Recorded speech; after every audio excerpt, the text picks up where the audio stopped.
You're listening to The Pete Sheppard Show.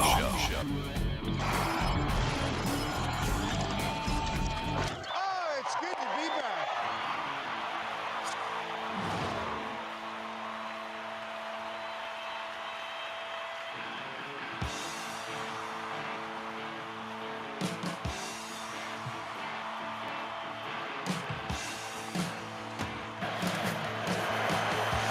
2 it keeps. Fires. Touchdown, Miami. Tyreek Hill.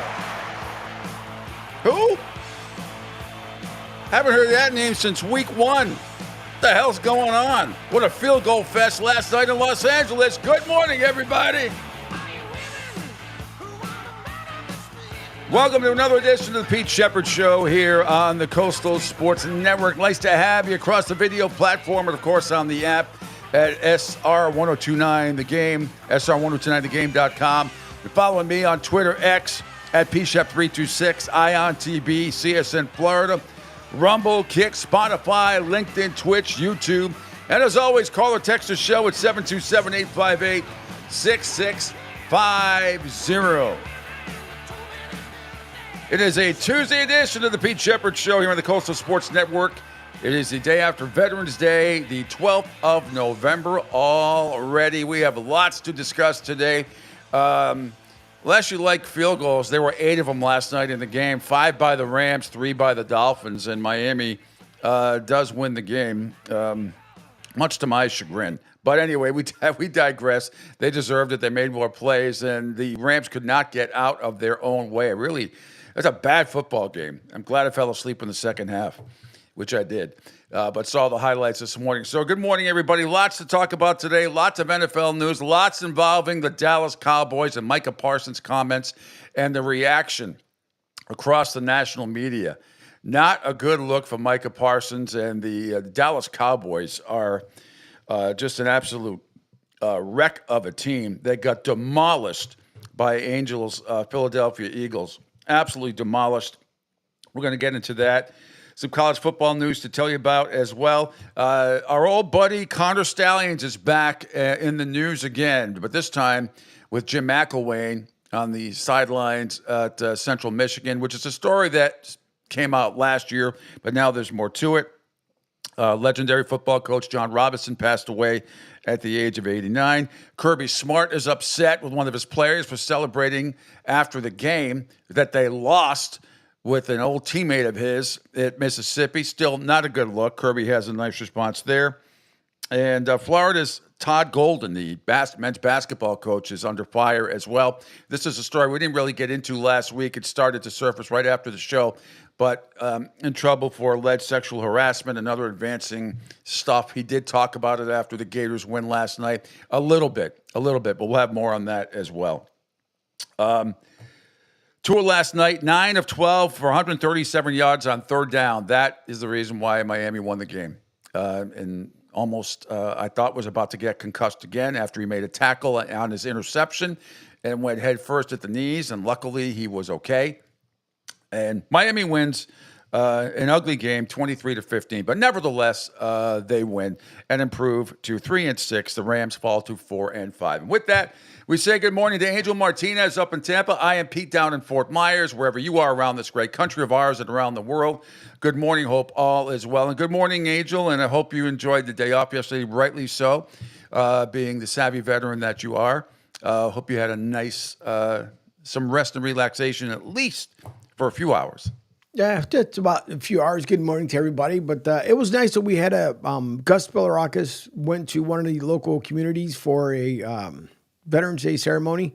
And it was nice to hear all the stuff that he got done for the veterans and zero politics involved, which was even better. So it was nice. But yeah, it was a quick kind of day off yesterday, an insane day today as far as for me personally.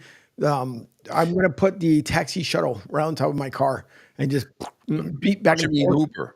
Do people take taxis anymore? I don't think people do. Although we were watching a show the other day where they spelled, you know how we spell taxi here, T-A-X-I? Yeah. So in Turkey, we're watching a show, it's T-A-K-S-I, taxi.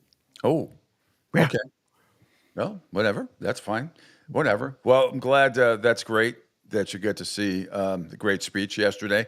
And And I was talking about, and people were responding because you actually had the gall and audacity to tell me on Sunday at some point, as the Eagles were kicking butt on the Cowboys, that you wouldn't watch. You watching NASCAR. I don't believe you.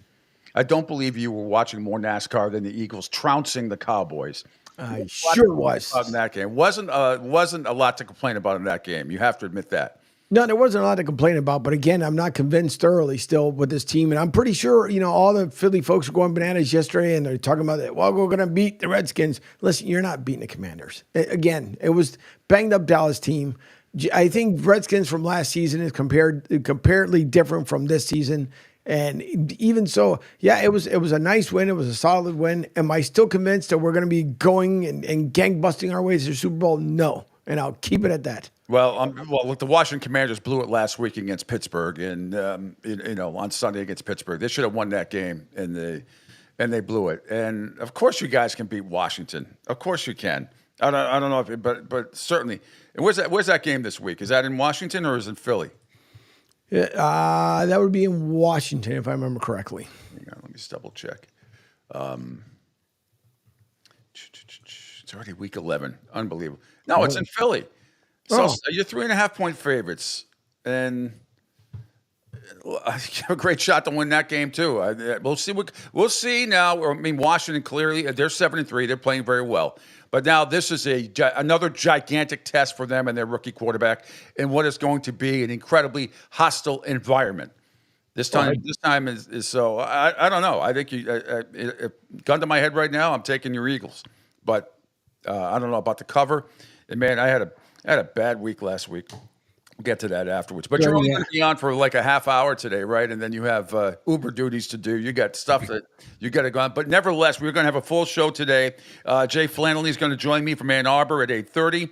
At 9:05, it's going to be the one and only Mike Petralia. We'll talk about stuff that's going on in the AFC North, especially with his Cincinnati Bengals, who he covers full time. He covers all the sports out there in that area, in the Cincinnati, the Queen City area. So we'll talk to Mike. Always fun and always a fun guy, hysterical.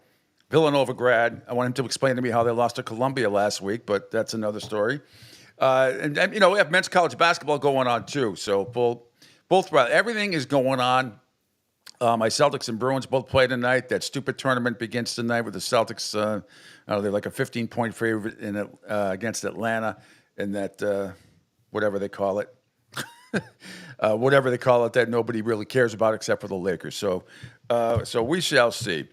But last night was just a field goal fest. The Rams couldn't get into the end zone. 5 field. The stats of the game are like this. I'll play a couple of the highlights. You already heard one. There really wasn't a lot to play, but more the reaction. 2 of 9 of 12 for 137 yards on third down. That was impressive. He had some big-time throws last night. Got to give him credit. Tyreek Hill touchdown that they played right at the beginning of the show. He had 3 receptions for 16 yards, which I don't understand, and that was his first touchdown, Angel, since week 1. Week 1. I mean, that's unbelievable. Jason Sanders had 3 field goals from Miami, and Rams rookie kicker Josh Carty had 5 field goals for the Rams, who couldn't get out of their own way. Neither team rushed the ball really well. A-Chain had 37 yards on 12 carries, and that was with 1 carry of 15. You take that away, it's 11 for 22, which is terrible. And the Rams couldn't do any better. Williams had 62 yards on 15 carries, and Corum had. It was terrible. It was a bad game to watch last night. But if you're a Miami fan, no section issue. You win the game. You're 3-6 now. You're half a game up on the Patriots. 3-6 Miami is, and the Rams fall to 4-5. They'd won 3 in a row. After the game, let me give you the full quarterback stats in this one too.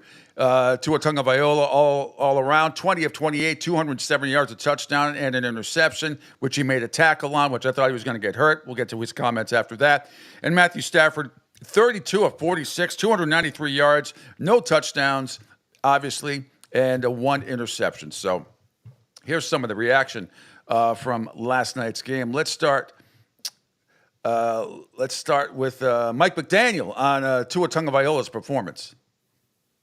These are the moments that I can feel the feel the growth from the 3 years the most is, where something doesn't go well or something, Tua gets so mad at himself and holds himself to a high standard, but he's also recognizing that he's, the franchise quarterback of this team. So you can't go too deep into your own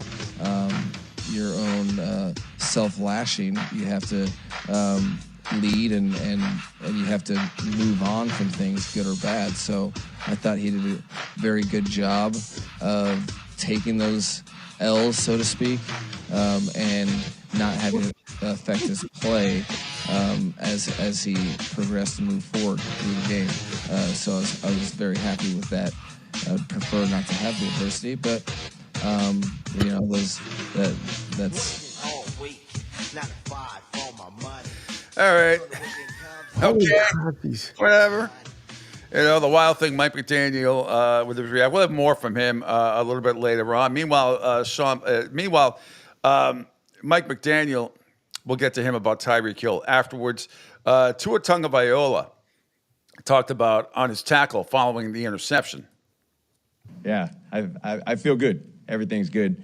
I went up to that dude that intercepted me and asked him, like, bro, you couldn't just ran out of bounds or cut back. It was like, you seen me and I seen you. Like, you wanted to just run me over. He told me after the game he's like, there's no room there. There was nowhere else to go.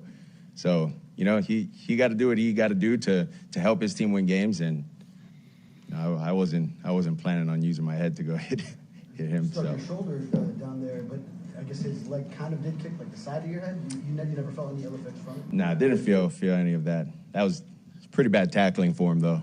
That was pretty terrible. He's lucky he didn't get hurt. It was bad. He's lucky he didn't get hurt. I don't know if you saw the play yet, but he was lucky he didn't get kneed right in the freaking head. Very, very lucky. I don't think he needed to go low like that to make a tackle. And certainly he's got to be. That's one time where if you just even shoved him, and if the guy tiptoed and stayed in bounds for a couple more yards, you tip your hat. Tua Tagovailoa cannot be diving at anybody head first. It doesn't matter. Can't be doing it. Got lucky last night. Sean McVay, Rams coach, after the game. As it relates to the game, pretty straightforward. We didn't do nearly good enough job offensively. Defensively, I thought they did an amazing job being able to keep our football team in the game. But the turnovers gave us a chance, and then we turned the ball right back over from an offensive perspective. And then there just really was a lot of examples of, the importance of continuity. I'll have to go back and look at this tape, but it's got to be a lot better. And, it's really, we got to evaluate everything, and we've got to be a lot better. Rams quarterback Matthew Stafford said too many negative plays. I mean, it's just negative plays at the wrong times, right? Whether it's a turnover or a sack or inefficient play on first down, whatever it was, we shot ourselves in the foot a little bit in that kind of strike zone area, right, 30-yard line-ish area, and that was probably the difference in the game, not coming away with touchdowns. And just staying with the Rams real quick, and before we get to what's going on in Dallas, which is just an absolute mess. Former Rams head coach and USC legend John Robinson died at 89 last night. Sean McVay talked about him. First of all, thoughts and prayers are with the Robinson family, with Coach Robinson passing before the game. Legend, amazing man, amazing leader. And so, really just thinking about their family. And I saw my friend Tim Fox, former Patriot, former San Diego Charger, who lives down here in Naples or Marco Island area. And I've done a couple of events with him down here in the past, but he expressed his condolences as well on Facebook. He never put stuff out on Facebook, but he put a tribute out to John Robinson, who was his coach back in the day. I know Deion Sanders talked about him as well. And we'll get to Deion. We'll get to Deion, too, in a minute, because he's – these rumors started 9 weeks ago, and all of a sudden people are like Deion Sanders to Dallas, and Rex Ryan had some thoughts about it. I mean, this is not a new theory.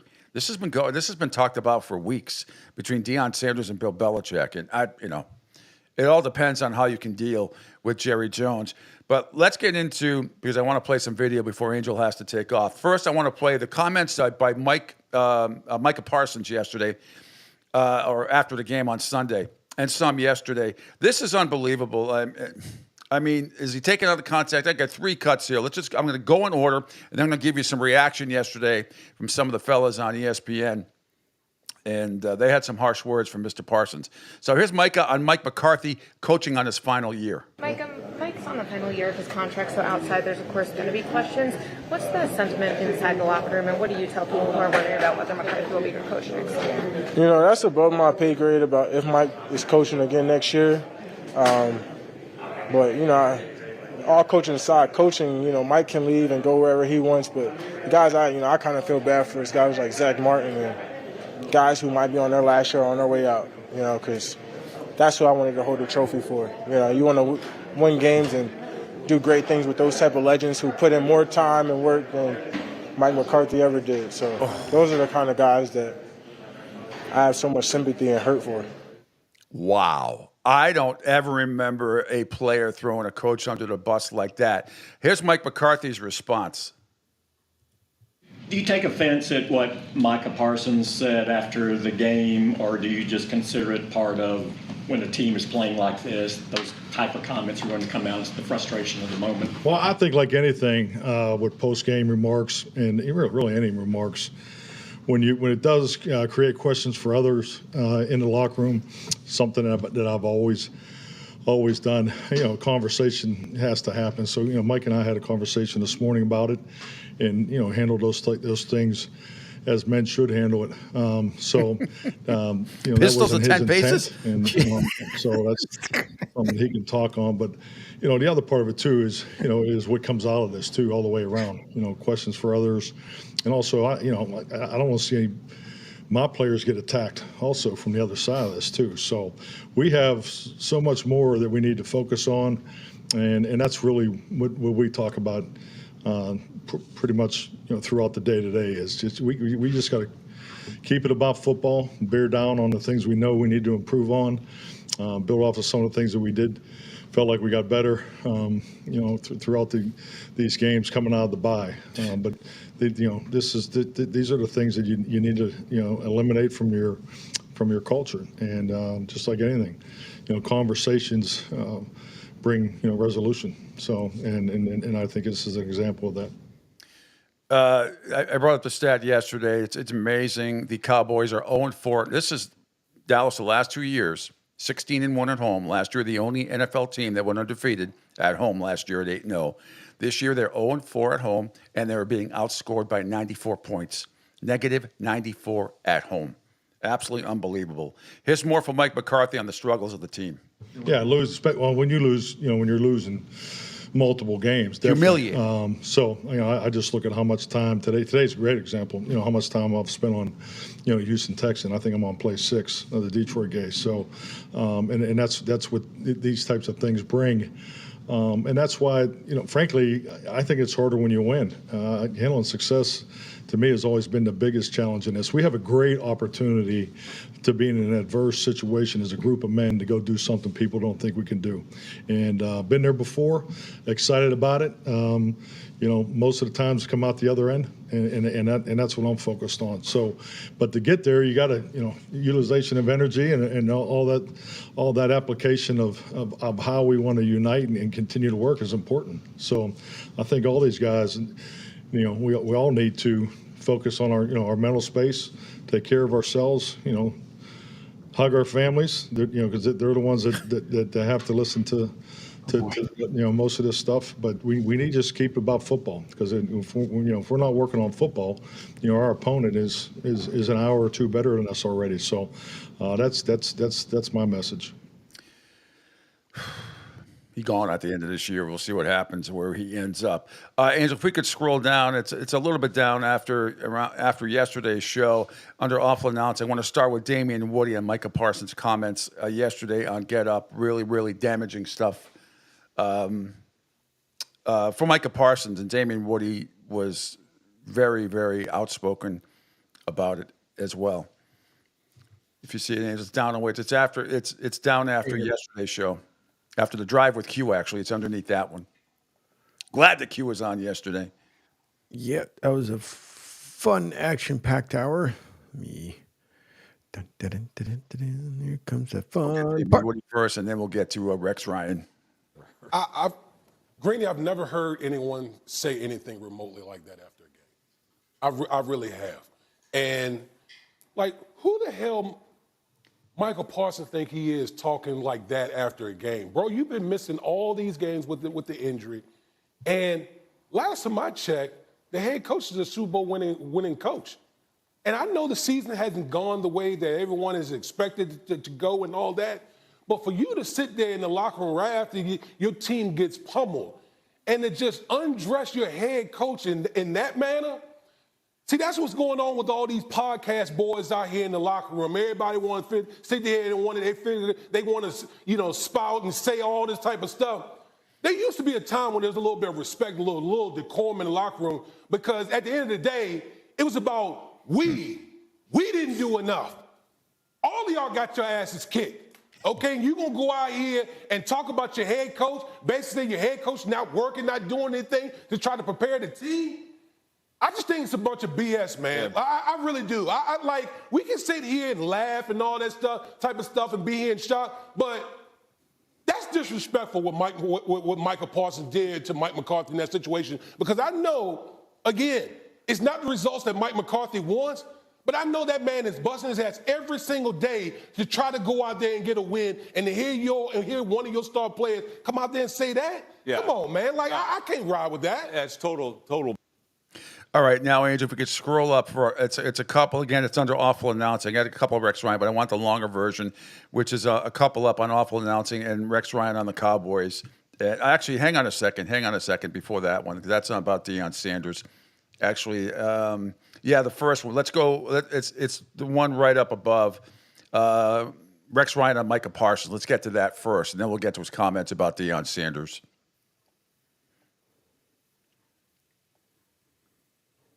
He doesn't deserve that. Mike McCarthy, no coach deserves that, because the hours, trust me, my friend, the hours this guy's putting in, no player is putting in the work that a head coach is, I can assure you.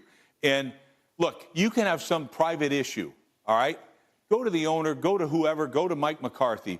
But why the hell do you think you need to say that why do you need to hurt this man? Who do you think gets blamed for everything? He gets it anyway. And so why are you piling on? All right, yeah, dead man walking. Yeah, he is. But you know what? He's professional as hell. He hadn't once blamed a damn player, ever. It's bullshit. Yeah.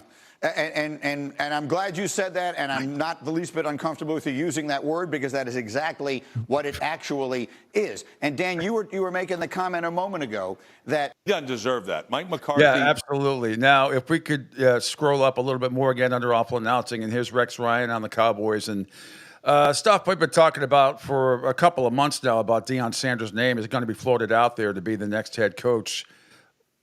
But Shadur Sanders' his son going there, being drafted, that didn't happen unless Dak Prescott gets traded. But here's Rex again on Get Up about Deion Sanders. Look, they got to restart, but they got to do something that, in my opinion, like, how are you going to fix it? Well, I look at a couple of teams recently. All right, I look at the Lions, who they hire, one of their former players, right? Dan Campbell. Yeah. Okay. How about the Houston Texans? Former right player. Down the road. Former player, one of their former players. D'Amico Ryans. D'Amico Ryans. All right? I can see Aaron Glenn going to New Orleans next year. All right? Or the Jets. A former player. All right? Deion Sanders may be in play here. And I'm going to tell you, they need something. They need to have somebody that has the pride in that damn organization. Being a Dallas Cowboy, the pride you take in it. And by the way, Deion, everywhere he's been, has been kicking you-know-what. All right, Jackson State, they were unbelievable when he was there. He takes Colorado. Right now, they're 7-2. Nobody saw that coming. They're playing in the big, whatever the damn Big 12, now. yeah. Big 12. Like, I'm just saying, that because I already know Mike McCarthy's a good football coach, and he's going to be out the door. There's no doubt about it. The whole thing's going to be blown up. But watch what happens. They need that. How are you going to get this kid back on board? He's going to have to damn respect that guy that comes in that building. You're not going to respect Deion Sanders? He's twice the player you are. All right? And you know what? I coached Deion Sanders. Great teammate. Yeah, I mean, strong words from Rex Ryan, and right on. And Damian Woody, the same thing.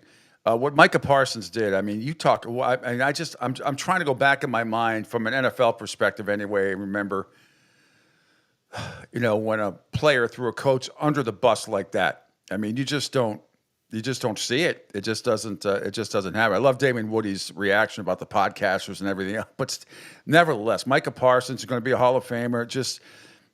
You got to be better than that. That's really completely disrespectful. There's ways around saying that without actually saying it. And he said it.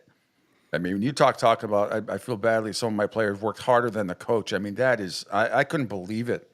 It really is. It really is unbelievable. Not even in Philadelphia would they do that, Angel. And why should they? Yep. Exactly. At least right now, anyway.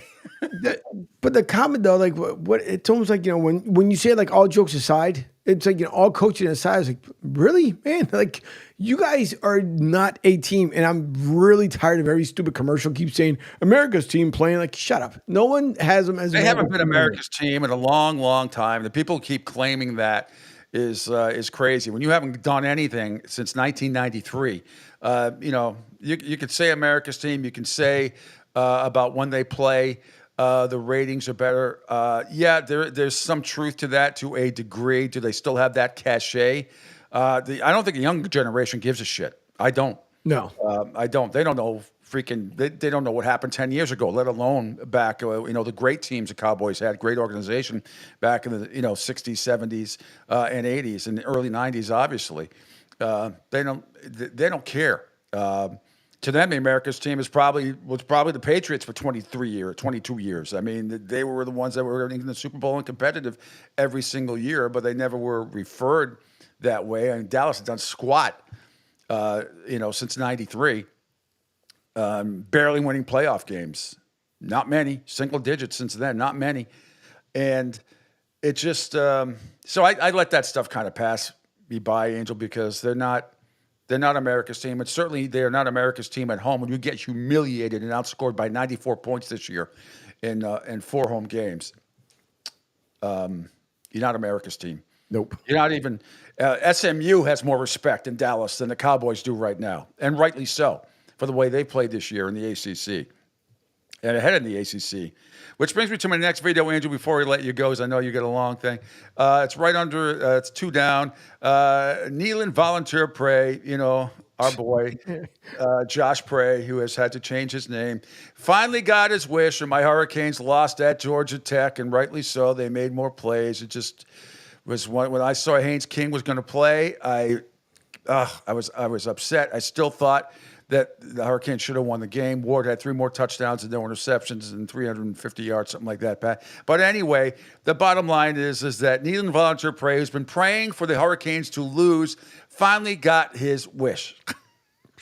Okay, college football fans, now that we've collectively gotten Miami up out of here with a loss, it's time to shift our focus on the next team that can't win a national championship. That's the University of Texas. No, if Texas wins, all hell will break loose. You talking about a college that's in a state that literally is not a part of the United States. It's the United States of Texas. Everything's bigger than Texas. Texas was the first college to have their own damn network. You got ABC, you got NBC, you got the University of Texas football channel. Understand how much money goes through Texas. They will have Texas on the same channels as NFL games during NFL times, during MLB season, during hockey season. You cannot let a Longhorn win a national. We got to collectively come together and agree. We can't let that ugly ass burnt orange win a national football championship. We will not. They still talk about Vince Young in 2005 like it happened yesterday. I'm telling you, and it's in Austin, Texas. Austin, Texas ain't even like the real Texas. Austin, Texas is like Beyonce doing country music. She fine, she good enough, and she talented enough to make it sound good, but we know it ain't authentic country. Austin ain't authentic country. Like, what really is it? Nobody from Texas lives in Austin, Texas. They just use it to visit. We collectively have to agree that we don't want the University of Texas to win a championship. And they just got to the SEC. They gonna talk so much anal secretion. We, as a family, are now rooting against Texas. We've already got the Hurricanes. They out of here. Okay, I went to a strip club in Miami the other night, and it was like 9 p.m., and it felt like the 7 a.m. shift. Don't worry why I'm in the strip club at 7 a.m. So they done. We Georgia, we ain't got to hit none of that no more. Let's focus on Texas. Come on, say it with me. Horns down. Say it with me. Horns down. Look, the Hurricanes beat Wake Forest at home, which I'm sure they're going to, and they're off this week, so a week from Saturday, and then they go finish out at Syracuse. They went out, they get to the ACC championship, and look, one loss is going to kill them. I'm sure when the polls come out tonight, they're ranked 12th now. They dropped a big spot. Georgia dropped a big spot. More than likely, they won't be in the college football playoff. I'm telling you, Hurricane fans, don't go crazy tonight if they're not ranked in the top 12 by the committee. They've been dying for this all year long. They seem to hold Miami under certain standards that, quite frankly, Indiana has not been held under. They keep getting all the praise despite the 103rd worst schedule. And I'm not saying Indiana doesn't deserve to be where they are, because they're a sound, fundamental, good football team. Love the coach. You can talk all you want about Deion Sanders getting Coach of the Year. I don't know how you don't give it to Spaghetti. He's got to get it if they continue on this path. He's got to get it. But don't panic or don't go nuts. I told you, this stuff is going to change. If they're not in the top 12 this weekend, don't worry about it. They will be after they beat Wake Forest next week, and then hopefully close out with a win in Syracuse. So not really worried about it. All right, Angel, you got to go. Are you going to hit this commercial break? And next, I got to go to the bathroom. And then when we come back, more your reaction. I got some more sound going to play, NFL reaction as well. We got some college football stuff we got to get into, and also NBA, NHL rundown. Your Flyers won again on a dramatic goal and shootout again last night, Angel. We'll get to all that, get the play-by-play cuts for that. Celtics Atlanta preview, Bruins preview as well, and a whole bunch of other stuff today. Also, Jay Flannelly coming up at 8:30 from Ann Arbor. Some interesting college football news going on there. Mike Petraglia in Cincinnati will talk about the Bengals and the NFL in general, find out what the hell has happened to the Bengals. All part of the Pete Sheppard Show today on a Tuesday on the Coastal Sports Network. Hi, folks. This is Gerard Moynihan of Moynihan Lumber, and I would like you to know that our company has been selling Anderson windows for over 60 years. See the complete line of Anderson windows at any of our 3 locations in North Reading, Beverly, or in Plastown, New Hampshire, or at MoynihanLumber.com. What's up, Southwest Florida? Jim and the Beef Guy here. Fort Myers, we answered your call. We're pumped to announce the opening of our 2nd location. It's on 41 just north of the Edison Mall. And guys, nothing's changed here. The beef, the sausage, the breaded steak, our Maxwell Polish. Now serving you in 2 locations, Fort Myers and Bonita Springs. And don't forget, if you're having a party, check out our catering menu. Hey guys, when you're at the counter, don't call it gardenia. It's pronounced Chardonnay. Phil Castanetti, Sports World in Saugus, Massachusetts, is New England's place to buy or sell the finest in sports memorabilia. For over 35 years, Sports World has offered the finest in sports collectibles. Last month, you might remember Tim Thomas, legendary Bruins goalie, returned on October 5th. What a turnout it was. And now a new event coming up. On Saturday, November 30th, it's Willie O'Ree. Yes, the original Jackie Robinson of the National Hockey League. He'll be signing autographs to the public, $25 each. There'll be photos, pucks, and cards available. Phone orders are welcome. Just call 781-233-7222 for more information. Sports World in Saugus. Be there. Hey, everybody. It's Pete Sheppard from the Coastal Sports Network. Want to tell you about my good friend Lou DiMuzio and his company. Lou is the president and founder of Ace Technology Advisors. They're big-time tech specialists. At ATA, they're able to craft, implement, and manage the best and most appropriate solution for your business. They leverage their industry-leading experience and their portfolio of technology partners to improve your best practices and infrastructure. So you can get a hold of them at 888-599-4223. That's 888-599-4223. Check them out on their webpage, www.acetechadvisors.com. That's www.acetechadvisors.com. Or you can email them sales@acetechadvisors.com. AceTech.com. Check out my friend Lou DiMuzio and Ace Technology Advisors. Ion Tampa Bay is the latest news, weather, and traffic for Pinellas, Pasco, Ellsboro, Hernando, and surrounding communities. Stay connected on X, Facebook, and their website, iontp.com.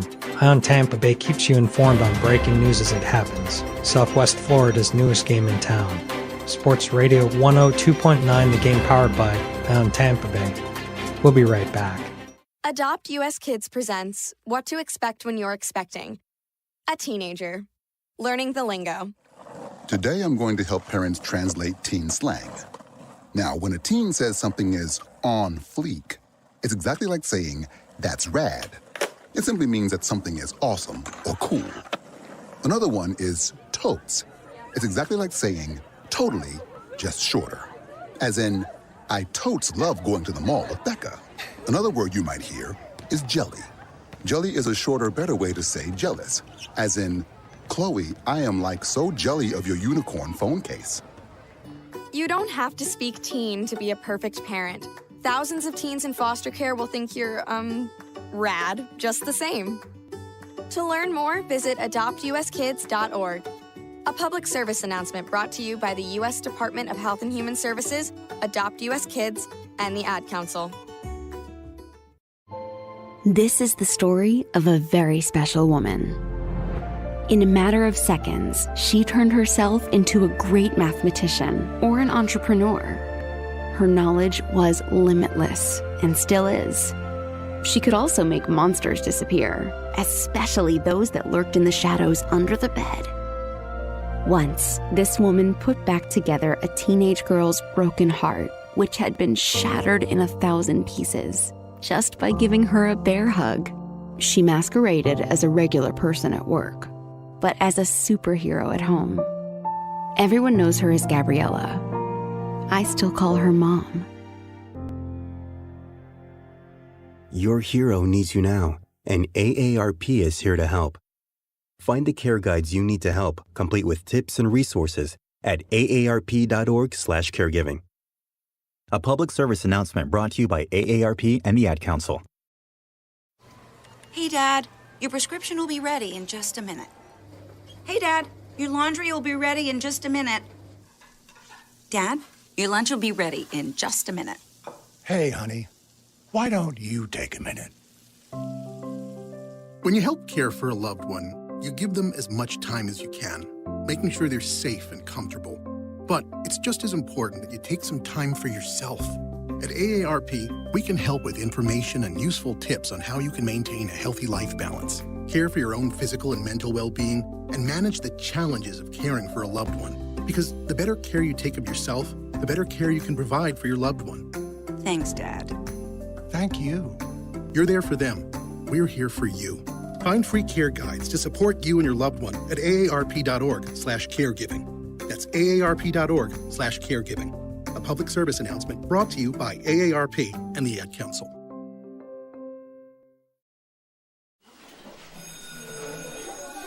All right, class. Let's hear what everyone did this weekend.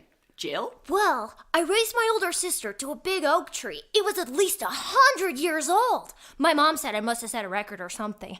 And then we went down by a stream and perched up on this huge rock and saw all of these little minnows swimming around way below us. And then I rescued my little brother from an evil slug king who was guarding him at the bush fortress. And my sister and I brought him back to our super twig fort for safety. And then we all laid out and told stories until it got dark. And the Big Dipper led us all the way home. Wow. Awesome. Where were you, Jill? Yeah. We went to the forest. It's not that far away. Anyone want to come this weekend? Ask your parents to take you and your friends to the forest this week and find the fun, adventurous you. It's closer than you think. Check out discovertheforest.org. Brought to you by the U.S. Forest Service and the Ad Council. Don't spaz out because your team lost. Let Pete do it for you. Now, back to the Pete Sheppard Show.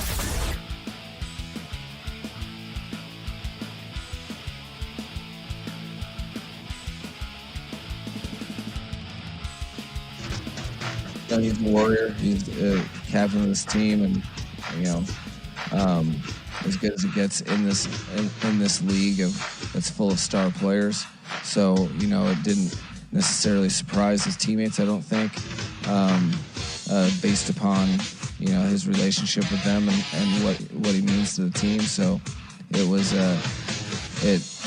you don't know how a person's body is going to respond, but all things equal, Tyreek Hill wills himself to do things that most competitors can't match. So it's one of the reasons he's great. There he is, the wild thing, Mike McDaniel, talking about Tyreek Hill playing through his injury. More on that in a second. Back here on the Pete Sheppard Show on the Coastal Sports Network. I hope I hit all the buttons right, because Angel is no longer with us today. He's got too much going on outside the studio today, but I believe we are back here live here on the Coastal Sports Network. Thanks, everybody, for following me on the video platform. Miami wins 23-15, 8 field goals. Not 5, not 6, not 7, 8 field goals in that game last night. 5 by the Rams, 3 by Miami. And Tyreek Hill finally caught a touchdown pass. First one he's had since week 1. There was a story that came out last night, too, that was questionable heading into the game with that torn ligament in his wrist. He said it was made worse when he was arrested in September outside of Hard Rock Stadium ahead of that week 1 game against the Jacksonville Jaguars after a situation at a traffic stop escalated. So, but he back in action last night and finally caught a touchdown pass, one of the few in that game. And the Rams lose. Miami wins 23-15. Again, the numbers in that game, Tua was 9 of 12 for 137 yards on third down. That is the reason why Miami won. And also the Dolphin defense limiting the Rams, who were playing very well, to 5 field goals. Jason Sanders had 3 for Miami. Rams rookie kicker Josh Carty had 5 field goals as well. We've been talking a lot about the Dallas Cowboys and what's going on with Micah Parsons, and we already played you a couple of videos, but here's some of the audio. Last night, pregame, Marcus Spears, he goes off on Micah Parsons, discussed the Cowboys' culture with all this stuff going on ESPN before the Dolphins in Miami, the Dolphins and Rams kicked off. You know, when people talk about, we use this sentiment, the elephant in the room, right? Yeah. And when you go to the zoo, when you go by the elephants, it smells like doo-doo, right? It stinks. And that's what's happening in this organization. But the elephant in the room has nothing to do with Mike McCarthy or Micah Parsons or Dak Prescott. Mm-hmm. The elephant in the room is Jerry Jones. And it's because there's always, and I've said this for so long, there's always another tier of accountability beyond the head coach in Dallas, right? We all understand there's an ownership, there's a general manager, there's a head coach. We understand that there are tiers of power. But one thing I've been trying to get people to understand in Dallas, I have absolutely zero vendetta against Jerry Jones outside of the way that he acquires talent and how aggressive he is. My opposing to how this thing is ran is that there's always another element that a player can go to beyond his head coach. That's the problem with the culture. Micah Parsons feels more responsible to be in the graces of Jerry Jones than he does Mike McCarthy. The players feel more about being in the graces of Jerry Jones because he's so involved and so hands-on. Right. It's not intentional by Jerry Jones. It's a thing that's created in this culture to where if I go above the head coach because I am a star of this team, some things that I say don't matter in the grand scheme of things. Remember what I said? Again, great stuff there by Marcus Spears last night pregame show on NFL Countdown. Rightly so. The Cowboys are an absolute mess. No question about it. Any comments or thoughts? Again, guests coming up. I can't answer the phone, but you can text at 727-858-6650. I think I get all the texts. I know I get all the Facebook texts and some of the other ones that come up. But if I don't get to your text today, I apologize because Angel is off for the rest of the day. He's got some family stuff he's got to take care of. But thanks for following me at Twitter X, PShep326 on Facebook, on SR1029 The Game, SR1029thegame.com, Ion TV, CSN Florida, Rumble, Kick, Spotify, LinkedIn, Twitch, YouTube, and call or text 727-858 6650. Okay, now more NFL stuff to tell you about, some more NFL news. Then we have some college football news to talk about. We'll do more of that in the 8 o'clock hour. Jay Flannelly from Ann Arbor will join us from Beeves World, and then Mike Petralli from Cincinnati at 9:05 a.m. Brian Daboll yesterday. Here's some more interesting stuff with the Giants. Brian Daboll is asked if Giants ownership would need to approve a decision to bench Daniel Jones. As Tom just said, like the quarterback position is a different beast, right? It's a lot of money. It's a big percent of the cap. When you have something like that, is that something that ownership needs to sign off on if you decide to make a decision there and move on? Well, I think, again, I've said this before, Joe and I communicate with our ownership group on a daily basis, not just about the quarterback, but about every position. So there's good communication there. We'll do what we normally do. If there are any changes, regardless of the position, we'll always communicate. That position, it doesn't work any different like that. Like, I'm sure you have freedom to make, lineup changes regularly. Does that change with the quarterback position? Yeah, no, even when we make lineup changes or there's things that come up, we're always in constant communication. Myself, Joe, and ownership. I think that's very important and healthy for the organization. Okay. We'll see about that. He's another one that is not going to make it. Jack Del Rio allegedly drove his vehicle through a street sign, crashed through a fence, parked in someone's front lawn, was arrested for drunk driving, and resigned from the Wisconsin coaching staff. That's a hell of a day. That is one hell of a day. Meanwhile, getting back to the Giants yesterday on the Pat McAfee show, and then I've got some other clips coming on from the Patriots and everybody else in the NFL. But sticking with the Giants, Adam Schefter on the Pat McAfee show says John Mara is not set on bringing Brian Daboll back. I don't think there's any doubt. Chuba just got paid. He's balling out. And on the other side, they suck. Danny Dimes, this guy's bad at ball. And then you got Daboll. Beard looked cool. Yeah. Glasses look cool. Credentials are sweet. Team stinks. He's obvious. What's going on in New York, you think? Well, obviously, it's not great. When you lose to the Panthers, your record is worse off than them. If the draft were today, the New York Giants would have the number 1 overall pick. Congrats, bro. They'd have the number 1 overall pick right now. So, usually teams that are in a position of having the number 1 overall pick usually have some issues, and they're number 1 for a reason, right? So, again, we'll go back to what John Mara said a few weeks back. He basically said that didn't anticipate making any changes in season, wanted to stay the course. Again, John Mara said the same thing in 2017, fired Ben McAdoo a few weeks later, said the same thing in 2021, fired Joe Judge a few weeks later. I don't know that anybody can say that anybody's safe in New York. I don't know that anybody can say that anybody's safe when you're on track to have the number 1 overall pick in the draft. And again, we'll give him the benefit of the doubt. We'll say he's not making any changes. We don't expect anything in season. But I think that they're going to be looking at everything, and I think anything's possible there. I did not see that guy just put a towel over Tracy's head. I missed that. Hey, bud, Well, he fumbled at the end of the game. Yeah. He fumbled, and he played great. He did. He played great, had a big touchdown run, and he's an explosive young player and had a disappointing ending. So they just want, cover it up, Pat. Cover it up. Yep, there you go. It's not here in Germany. Please just keep it moving. Yep, you're good. All right. Good teammate. That is a good teammate. They're going to try to zoom in and get every angle on your face. They're going to say, 9-9, sprechen Sie cry. MGK crushed at halftime, overtime Panthers win. Long trip back, thought Mara might pull the trigger on the way back. That's kind of been the international game flu a little bit. If you lose on the way back, we're thinking about it. We're done with this No entire schnitzel thing. for you. Hopefully Mara had a blast over there in Germany and sleeps on it. Daboll, though, seemingly staring down a new professional. Oh, yeah, no question about it. He is absolutely going to be in some serious trouble. Sticking with New York, before I get to the one cut I had from Gerard Mayo, let's go focus in on the Jets. They suck worse than the Giants, or just as bad. Who sucks more, Giants or the Jets? I don't know, but I'm happy that it's a question that we will ponder.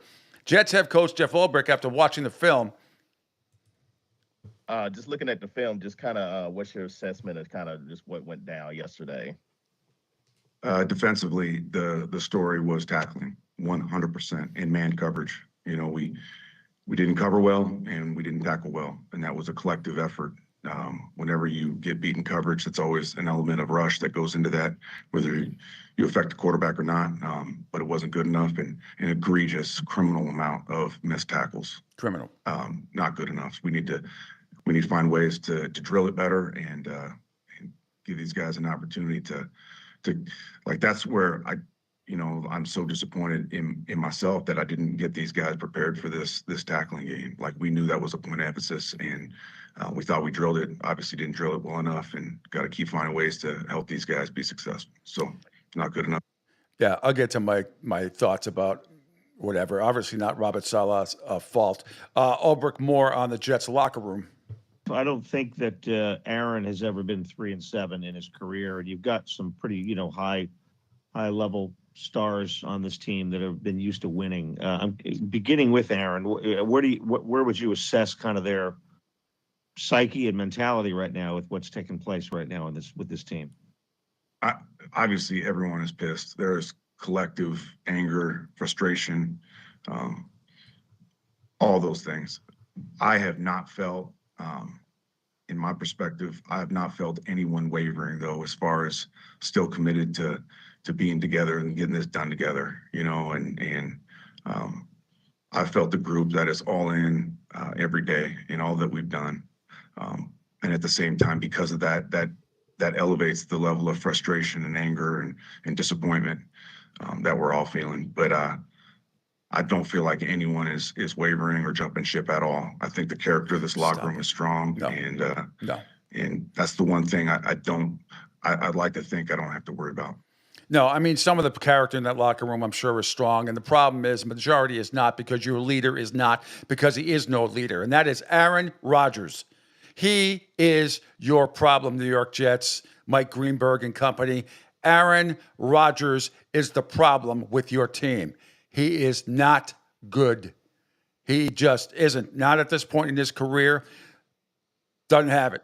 Just absolutely does not have it. Plain and simple. He is the reason, or a big part of the reason why, not the coaching staff. Aaron Rodgers is the reason why. You brought every little binky over that you could possibly give him. You've catered to all his demands. And what has it gotten you? The 3-7 record and a quarterback who looks like he just does not give a shit. He just doesn't. Just look at him. And I don't like to get into body language all that much, but just look at him. Look at how he plays. I mean, does that look like a leader to you? People start talking about him like he's Tom Brady, Peyton Manning, or even Eli Manning for that matter. I mean, stop it with that stuff. Look at Patrick Mahomes. He is not having an MVP-type season this year, not by a long shot yet. He is making plays, and that team is still undefeated, meaning the defending world champion, two-time defending world champion, Kansas City Chiefs. What has Aaron Rodgers done? What has he done? Nothing. Gets dark, smokes this, does that, goes in the dark room, sleeps for 3 days, comes out, gives you all these profound, provocative tales about life and everything else, and always sounds like he's the smartest man in the room, like he's I don't know, like he's writing a novel he always writing a novel for how to bullshit my Jets. That's what should be entitled, how to BS the Jets. He is the problem for your organization. He is the problem. I told you, again, when he got there were no guarantees. There's never guarantees, but this guy is on his own planet, cares about one person. Hi, Luna. Cares about one person. She hears my dog sometimes. She hears me get emotional and, you okay? All right. And she comes in to see if I'm okay. Oh, anyway, she's the best. We love Luna, my Scotty Terrier. We adopted not too long ago, going on a little over 6 weeks. And she has been absolutely terrific. You want to come up here? Huh? What's the matter? Sorry. She's at my feet. She gives you that look, it's just like, do you want to come up here? All right, then you go stand at the table. All right, sorry about that. As I get all wishy-washy. Meanwhile, Patriots head coach Gerard Mayo on the team's leadership. I lean heavily on the captains, and I would also say I lean heavily on guys that have played a lot. My message is always one thing to the team. but it's the captains and the leadership group on the team to really disseminate that message to the young guys and continue to be that day after day, play after play voice for them. It's one thing to hear something from your parents. Your parents tell you not to do something. Then it's different when your brother or your sister tells you you shouldn't do it. But I do think, just those multiple touch points keep them in line. Yeah, well, I mean, the Patriots have started to play better since Drake May took over by a lot. And 9 sacks against the Bears, and we'll get to the Bears in a second. They have got their own issues, as my dog Luna is now sleeping under my feet, so I got to be careful. She's the best. All right. Speaking of the Bears and how they got annihilated by the Patriots, even though 19-3, but it felt like, I think somebody was saying yesterday on ESPN, it was 10-3 at halftime. It felt like 33-3, didn't it? Here is head coach Matt Eberflus on what changes considered this week. Yeah, I mean, just in-game communication, in terms of that, it's got to be better. The adjustments, the tactical adjustments need to be better. With that. On all sides, and everything's on the table. And it's important that we look at everything and we take the time to get that done. What is the process and the timeline for you of getting to the end of that? Yeah. I mean, it's got to be fairly quick. I just think that right now it's to come out here less than 24 hours and make all those changes or changes that you want to make and state. When I have those answers, I'll get them to you. And I'm just not at that point right now. All right, some of the changes Matt Eberflus is talking about is whether offensive coordinator Shane Waldron will remain on the staff. Will Shane remain on the staff this week? Like I said, the process of that, we're going through that right now. And all those adjustments and changes and things that we're going to do, we're still in the evaluation phase of that. Mm-hmm. I'd say 90% gone. He gone. DeAndre Swift and how the Bears can improve. I'm gonna just say, like I said, we could just do a better job of focusing on Wednesday, Thursday, and Friday. We can't just expect to have it click on Sunday without seeing it done in those work days leading up to that. So we just gotta be, like I said, more intentional about our work throughout the week and come here every day with a purpose. All right, and once again, thanks to the Bears webpage, thanks to WEI, the Greg Hill Show, thank you to SNY Network in New York for a lot of these cuts that I've just played. Meanwhile, Bill Belichick and Jim Gray last night on Sirius XM NFL Radio, their weekly visit, they talked about what happened on Sunday with the Chiefs' blocked field goal to keep Kansas City undefeated. What's that it thing that allows something like that to happen that is so out of the ordinary to win a game? Good players. Good players. And obviously you need a balanced team that everybody contributes, offense, defense, special teams. You don't know what it's going to be. And Kansas City's done it in every area. They've held on fourth down. They've scored at the end of the game. They've blocked kicks. They've returned kicks. And they've done it through the years. So they have a really good staff, really experienced staff with Nagy, Taub, and of course Spags and Andy. And so they have a lot of experience there on the coaching staff, players that play together for quite a while, and they have a great sense of what the key moment in the game is, and they give their best, they do the right thing, and it certainly worked out for them. So there's no such thing as winning ugly in the NFL. It's hard to win in the NFL. Every win's a good win, and you got to give those guys a lot of credit. They find a different way every week, but they find a way. What's that it thing?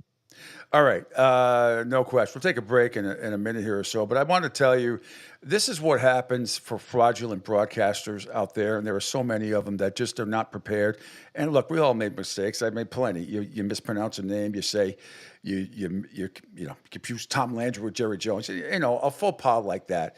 I can accept that. What I cannot accept is something like this. I'm going to play this cut, and this is from Colin Cowherd, and this is the problem. Nobody's there to call out these people. I wish I was, but this is what happens when you're not prepared. Just listen to this, and then I'll tell you. There's two of them from the show yesterday, and then I'll tell you what's wrong. Well, the Rams are still not healthy on the interior of their O-line. They're playing a rookie center. They don't want to. They're playing a pretty marginal left guard, so it's still not a great O-line. Is Christian Wilkins playing the D tackle for the Dolphins? They're not going to do inactives until a little later today. Okay, so I mean I think the Rams could have a little problem running the ball tonight through the interior, but Here's the problem with that.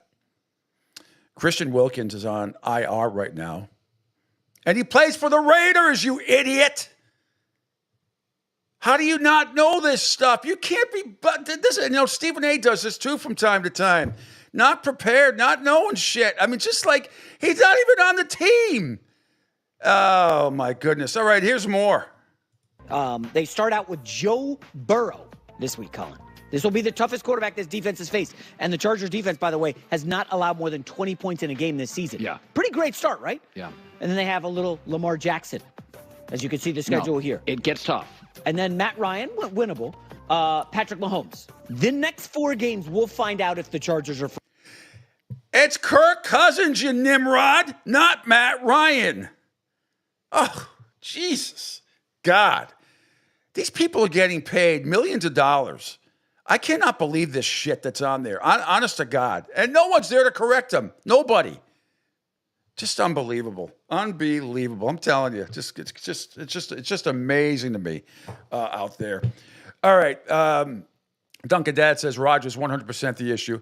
Well, not 100%, but about 95%, I think. I mean, there's a big part. There's a lot of blame to go on there. But one thing is for sure, you want to talk about culture, the coaching staff, Robert Saleh, Brick. It doesn't matter who's there. It's in putting that uniform on, you suck. You just automatically suck, it seems. And you talk about, and maybe Woody Johnson goes on to be ambassador now, and his brother takes over. I don't know.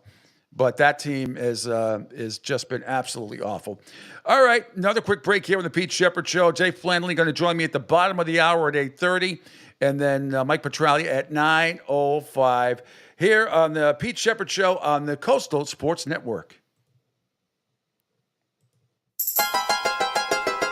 What's up, Southwest Florida? Jim and the Beef Guy here. Fort Myers, we answered your call. We're pumped to announce the opening of our second location. It's on 41 just north of the Edison Mall. And guys, nothing's changed here. The beef, the sausage, the breaded steak, our Maxwell Polish. Now serving you in 2 locations, Fort Myers and Bonita Springs. And don't forget, if you're having a party, check out our catering menu. Hey guys, when you're at the counter, don't call it gardenia. It's pronounced Jardiniere. Hi folks, this is Gerard Moynihan of Moynihan Lumber, and I would like you to know that our company has been selling Anderson windows for over 60 years. See the complete line of Anderson windows at any of our 3 locations in North Reading, Beverly, or in Plastown, New Hampshire, or at MoynihanLumber.com. Phil Castanetti, Sports World in Saugus, Massachusetts, is New England's place to buy or sell the finest in sports memorabilia. For over 35 years, Sports World has offered the finest in sports collectibles.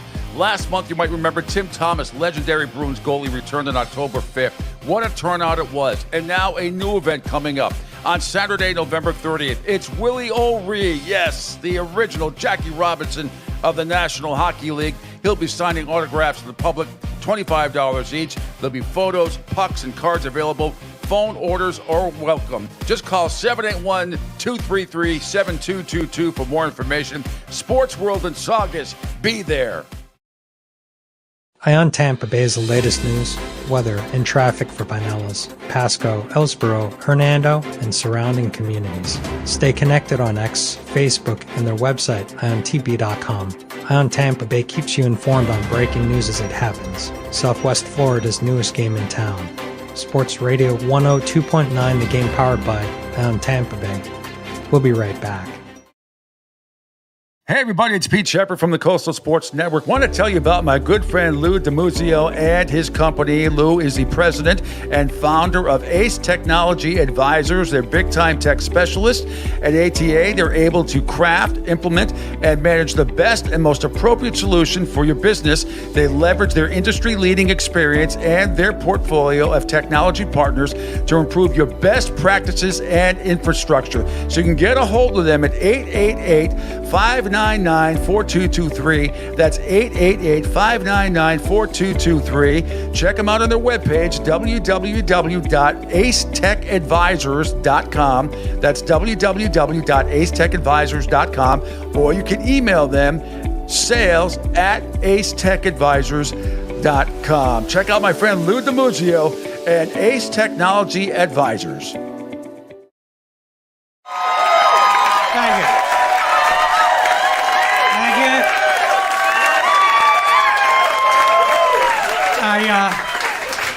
started walking towards the stage 3 comics ago.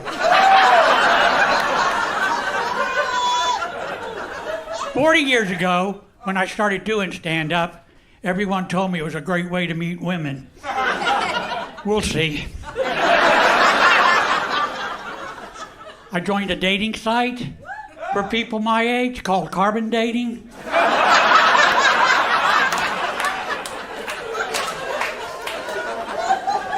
I asked a woman on the site for her number. She told me it was 140/95.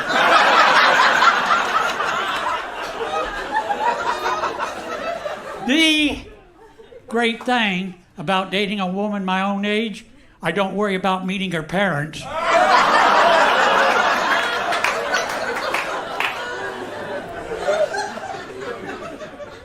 Before I got my hearing aids, my crowd work was terrible. I asked an audience member where he was from. He said, my mama. I heard Miami and said, I've been there.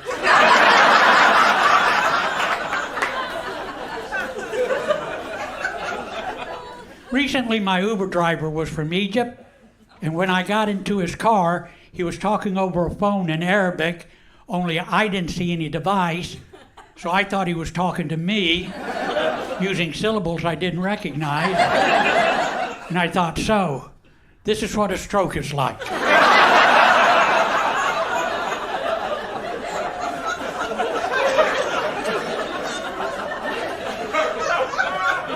I've become clumsy in my old age. Anybody ever drop their phone in the toilet? There you go. I did, and after I did, I put my phone in a bag of rice. Anybody ever drop a bag of rice in the toilet?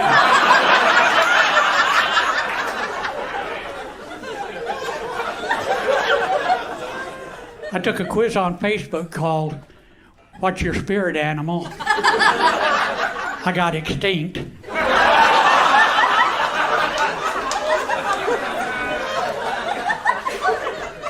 I had a colonoscopy, and when it was over, they said, we'll see you in 10 years.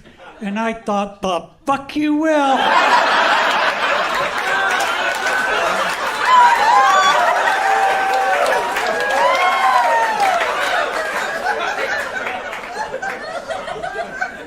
I tried using that face aging app. They said, nah, you're good.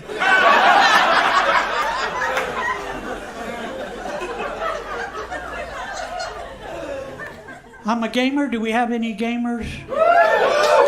What's your game? Rocket League. I'm sorry? Rocket League. Tic-tac-toe.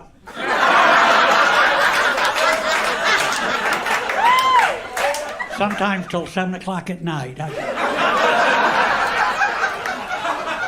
Walking can be difficult for me at times. I do worry about tripping and falling, so I wear a helmet. I also worry about looking ridiculous, so I carry a skateboard.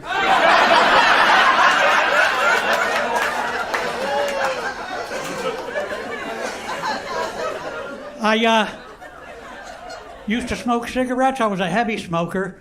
I would even smoke when I went jogging, which is stupid, of course. So I quit jogging. I love smoking cigarettes.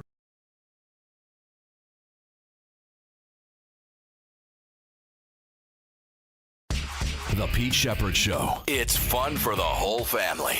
If it's dysfunctional.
See, Angel's not here. I got to hit buttons. Hopefully everybody heard that coming back. But thanks, everybody, checking out the Pete Sheppard Show here on the Coastal Sports Network. Angel is not here for the rest of the show. He's got some stuff he's got to take care of today. But Jay Flanley is going to join me at the bottom of the hour. But once again, some strong words from Micah Parsons about Mike McCarthy. He's taken a beating on the national media. And I'm sure he's taken a beating in Dallas also. I really do. And, Mike McCarthy did respond to that. We played it earlier. I'll go back and play it again at some point.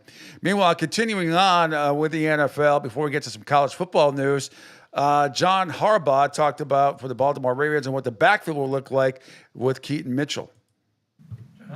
Keaton Mitchell obviously came back. What two things? Do you anticipate, continuing to use him in that kickoff role, and what did you see from him, outside the obvious? He looked pretty fast.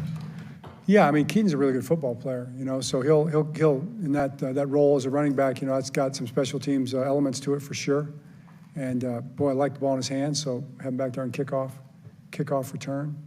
I'm sure he'll be on some other phases, but really start working him into the offense as well. That definitely, I do see a little bit of a three-headed monster there potentially, and we'll see where that goes over the next course of the games, and hopefully that's something that can start to develop for us.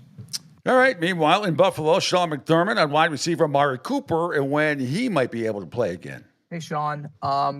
With Amari, we've seen him be out there on the practice field, limited capacity. We understand that's different than a game. What is the next step that he needs to take to go from the limited practice capacity to actually playing in games once again?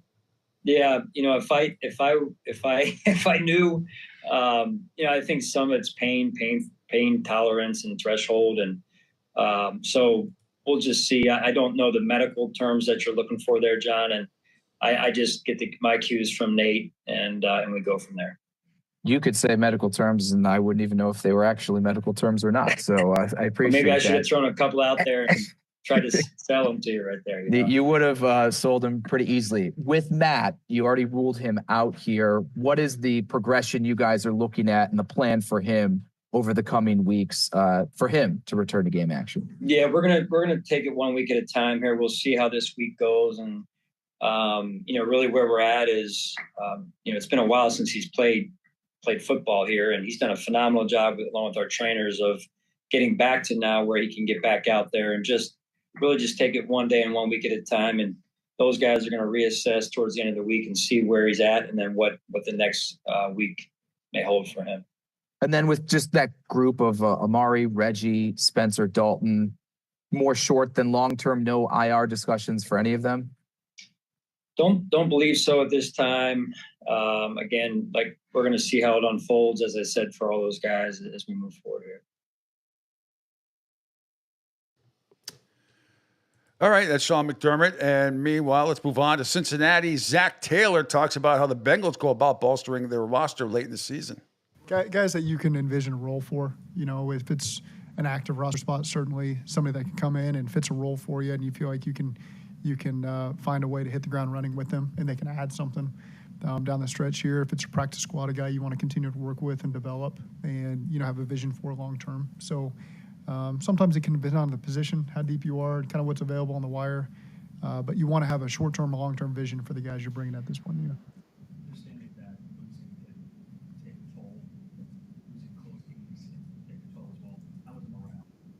It's good. I mean, I think everybody still sees the potential in our season, and losing a close game, it's a punch in the gut for sure.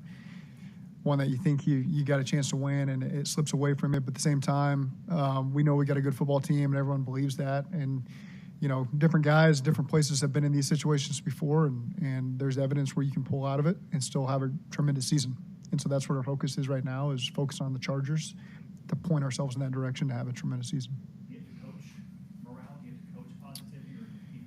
No, I think, that's a position by position thing. That's something we talk a lot with the coaching staff is make sure your room is heading in the right direction. And that's the leadership that you talk to as well with those players in that room to make sure you're pulling it along, and then that affects the entirety of the team. And so again, that hasn't been an issue that I've seen.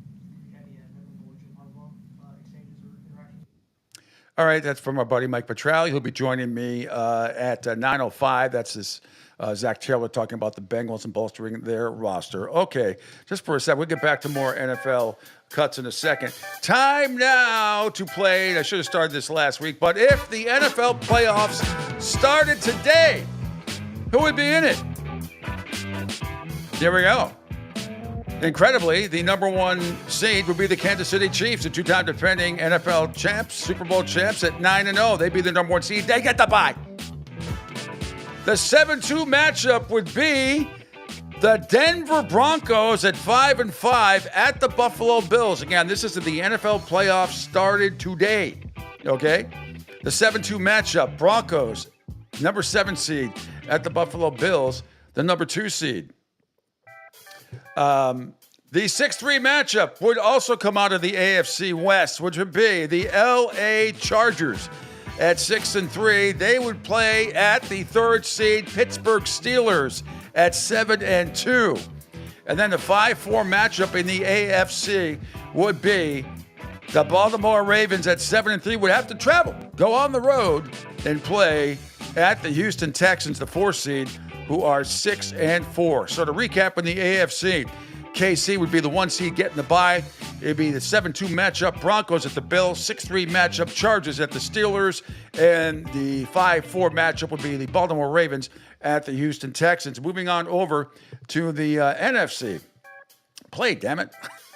The number 1 seed would be the Detroit Lions, said no one ever this century until now. They are 8-1. They would be the number 1 seed and get the bye. And I have to sneeze, so hang on a second. Okay, maybe not. The 7-2 matchup would be the Green Bay Packers at 6-3 at number 2 seed, despite the chagrin and shock of Angel Martinez, would be at the Philadelphia Eagles, who are 7-2. That's right, the Eagles would be the 2 seed right now. If the playoffs started today, they'd host the 7 seed Packers. The 6-3 matchup also in the NFC East, the Washington Commanders would travel to Atlanta and take on Kirk Cousins and the 3rd seeded Falcons at 6-4. And the 5-4 matchup, the Minnesota Vikings would go on the road and play the Arizona Cardinals, the 4 seed, Vikings 7-2, Cardinals 6-4. So to recap, Lions are the 1 seed. Packers would be at the Eagles in the 7-2 matchup, Washington at the Falcons in the 6-3 matchup, and the Minnesota Vikings at the Arizona Cardinals in the 5-4 matchup. If the draft were to start today, the Giants would pick 1, Carolina 2. How about that? Giants would have the number 1 overall pick if the playoffs started today. So there you have it. Okay. A few more cuts, then we'll break, and then we'll get back to Jay Flanley. Lots to talk about with him. Speaking of the AFC, but we don't need to hear from Kevin Stefanski. It's irrelevant. All right, let's go to Doug Peterson of the Jaguars, talking about coaches and player mistakes. I'm assuming it's the same. You're doing the same stuff we did in 22, right? And it's a lot of the same guys. So is that the more frustrating part to you, that it's functioned at a high level like the second half of 22 and it just can't get there at this point? Yeah, there's some of that. It's I think it's, what's interesting is, you look at the week, the body of work during the week, and then it's not carrying over to the game completely. A lot of it is, and there's parts of it that isn't, and the parts that aren't are obviously the ones that are holding us back. And so that's the frustrating part. And the guys would say they would understand that, and they see it, and we continue to show it to them. And even as coaches, we take it hard because we put the game plans together, and we coach them during the week, and so we take it personal as well. When you have parts that aren't carrying over, What's you that? said small parts that aren't carrying over. I mean, like an example or two. I don't know. Maybe just, things like staying in your gap if you're a defensive lineman, or the protection issues we had yesterday. It could be a QB read, a decision he makes, things that are these are just things that you would think that the guys would know. It's just, listen, it's the game goes fast, and it could be a young defensive back making eyes are in the wrong place, things like that. All right, again, that is Doug Peterson, head coach of the Jacksonville Jaguars, speaking yesterday, and we'll get thoughts either tomorrow or Thursday from the one and only Mia O'Brien up at 1010 XL. Lots to talk about with her, Florida State, Florida football and basketball there, which we'll get to that, because their head coach at Hoops, Todd Golden, is under a little bit of heat right now for some sexual comments, alleged sexual comments that he made. We'll get to all of that as well. Meanwhile, Sean Steichen of the Indianapolis Colts talked about if Anthony Richardson would be more useful in short yardage situations than Joe Flacco. You guys have struggled in short yardage with Joe. Is there a thought to put Anthony in there? What has kept you from using Anthony in a short yardage package? Yeah, I won't get into the scheme stuff of it, but yeah, obviously he would help there. All right. And how about the process in evaluating Anthony Richardson? Shane, and again, this is just to, I guess, clear the air or get some understanding. When we talk to you, we talk to AR, we talk to Cam Turner, like no one will say specifically what Anthony needs to work on. Can you just explain like what he did or didn't do or must do, not do to improve? Because everything that we always hear is, everything, or he has to, like, can anybody be specific about this? Yeah, I think it's just consistent with the process. That's what it is. Just you got to go through the process every single day, and that's where it's at. You know what I mean? He's a great person, phenomenal human being. Like I said, not ever losing faith or trust in him. We're going through a process right now, and that's where it's at. Can you explain the process? Like, has he been late? Has he not prepared the right way? Like, do we hear those words and you can take it, and I'm just trying to understand, not to put any words in your mouth or spin anything. Like, what does that mean? Yeah, well, like I said, we're going through a process, James. That's it.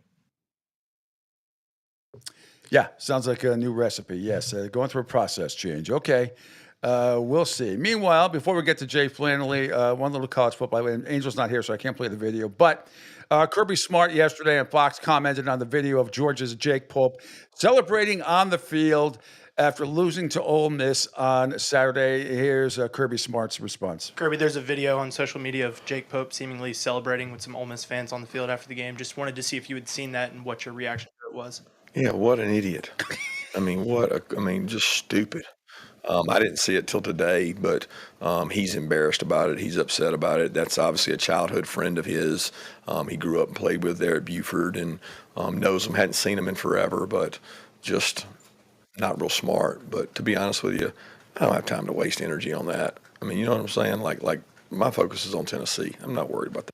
Yeah, and I'm glad he said that, not caught up in the minutia, but that was really, really stupid for Jake Pope to do that. One more thing before we bring Jay on, because I wanted to get this out there as well. Florida's Todd Golden is still coaching amid the inquiries and urges due process. Gators crushed Grambling State last night, 86-62. He's come under fire, the 39-year-old coach, by the school newspaper, by the way, that broke the story. The Independent Florida Alligator reported Friday the university was investigating Golden for allegations of sexual harassment, sexual exploitation, stalking, cyber stalking, multiple women, including students. So it's very interesting. But Coach Golden did address it last night afterwards. Obviously, I assume you guys have a lot of questions. I just want to start by saying I kind of expressed my statement on Saturday, and obviously would love to be able to give you more, but that's all I can give at this moment. And so any questions in regards to the ongoing inquiry, I'm just going to refer you to my statement on Saturday. And I apologize that I can't comment any more than that. How challenging the last several days been for you? Challenging. What did you think of the reception you received tonight from the fans? I thought it was great. I thought they were as usual, and obviously, during the current circumstances, I appreciated it. What would be your message, Todd, to female obviously, in this situation, due process and to continue to support our guys. And I just would hope that they would allow the process to take place and see where it ends up. How does it feel that you're like still able to coach following this new acquisition? Pardon me? Like, how does it feel that you're still out here coaching despite the allegations? It feels like normal, to be honest. This is my job, and so it's my position at the moment, and we will continue to do it. All right, there he is, Todd Golden. And okay, I'm going to bear with me, Jay, for a second, because Angel's not here. I'm going to try to click you on here. Hang on, add to the scene. Let's see if that works. And but now you can't see me. I can see you, but you can't see me. Hang on a second. Let's go to. It's going to take me a second. I think I hit the wrong button, but hang on a second, Jay, while I try to get me back. hang on.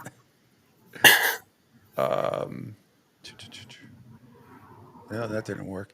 Hold on a second. Let me see.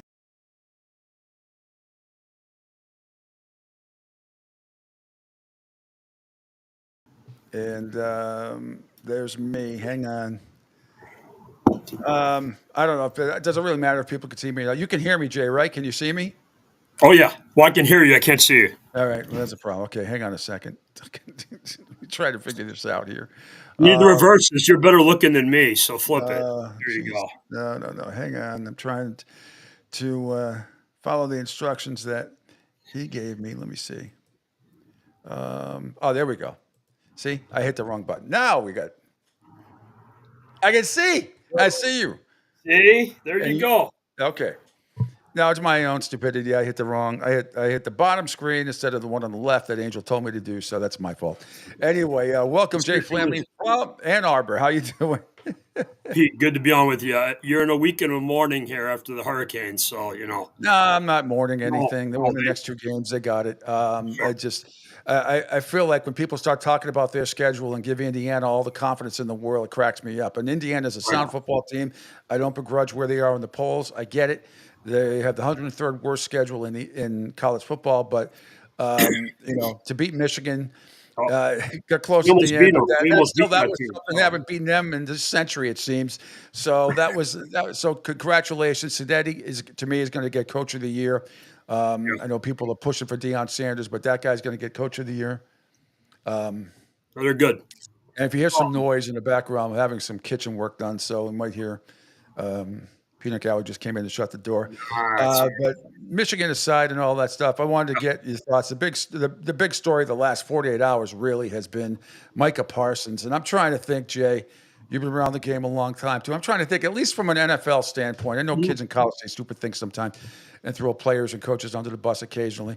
But in the NFL, the comments that Micah Parsons made and about throwing McCarthy under the bus, I couldn't believe it. I mean, he got creamed on ESPN and I think on NFL Network as well, and rightly so. I can't remember, and far be it from me to defend the Dallas Cowboys in any way, shape, or form, starting with the owner. But this, just separating all of that from this, I'm trying to think, when's the last time I saw a player throw a coach under the bus like that? Do you remember any other time? Not in the extent that Micah did. And Pete, you got to remember, back when you started working, the internet was starting to blow up. Guys are getting podcasts, stuff like that. You would have coaches shows, players shows. You'd have Drew Bledsoe on. You'd have Parcells. Yeah, but there were no podcasts then. Well, no, but you know what I'm saying. We'd have terrestrial radio. There were terrestrial radio shows. There were no internet shows back then. And I thought whoever it was, Damian Woody brought it up. He's like, now you get all these. The podcast, I don't care if you've got 1 million people in front of you with different, whether it be terrestrial, or digital, or podcast background. You don't say that. Sure. You don't say that. No, I got one. I think if I remember correctly, in the late 80s, the Bills players all had shows, and Jim Kelly and Thurman Thomas are going at it over things off of their shows. But as far as the coaches go, I mean, just from our background, being New England fans, a lot of the players behind their backs went to Bobby Greer on Pete Carroll and they went to Mr. Kraft too. So but publicly, about the closest thing I can remember, because I live in Detroit, in the Detroit area, was the Lions players hated Scott Mitchell. And I Yeah. don't know if a lot of people know this story. Lomas Brown deliberately let him get sacked because he hated him. It was letting the defense hit Scott Mitchell. Right out of the longest yard. I remember that. Yes. Yeah. I'm literally, hey, I'm going to go right. Go get Move him. to your left. Yeah, move to your left. I mean, that really happened. Mm-hmm. So, and again, that's why I brought up the media points with you. We have more access to information. Michael Parsons shooting out of his mouth makes him money because his podcast and his show gets kicks. It's like this guy is a source. This guy, not everybody's Will McDonough. A lot of these guys just say stuff to get clicks, and they don't have sources. That's why I like you, and to me to an extent, because I protect my friends, because my sources usually are my friends. But Yeah.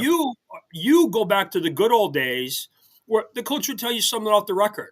Hey, so-and-so's got a bum ankle. But you And would you're keep not it gonna go run secret. You would to the keep it news with secret. You would keep it confidential, though. Yes. And in case our younger friends don't know about Will McDonough, late great columnist for the Boston Globe, and a Patriot player, William Claiborne, right? Raymond Claiborne, yes. Raymond Claiborne mouthed off to him in the locker room about, I can't remember what the incident was, but Will McDonough turned around and clocked him dead in the face in the locker room and knocked him out. But that's because you and I know that story. But where Will McDonough is more important is he's the guy who invented the TV media guy in the studio thing, I believe, on NBC. NBC, yes. Yes. He was the original NFL insider. Absolutely was. And before that, you had Jimmy the Greek, who was doing the gambling. Yeah. And like Irv Cross, and Yeah. but Irv Cross was a what's her former name? player. Yeah. Yeah. And what's her name? Was passed away on CBS. Phyllis George. Yeah, Phyllis George, yeah. So it was different. Even on NBC, I mean, you had Bryant Gumbel back in the day, and it wasn't as you look at those the scrolls underneath some of those old NBC, CBS games in the 70s, and you're like, wow. Yeah. And nobody knew anything. I mean, they'd cut to out of town highlights at times. Isn't that crazy? Nobody did it better. Nobody did it better than Cosell at the time on Monday Night Football without a script or anything like that. Monday Night Highlight. But you didn't have access to all that stuff back then. A lot of those games, you'd see a highlight here, a highlight there. But anyway, getting back to the original thing, I'm trying to remember anybody who threw a coach under the bus like that, like Micah Parsons did the other day against from Mike McCarthy. You and I have talked about this, Pete. Here's the quick solution for the Cowboys to help fix their team: trade his ass.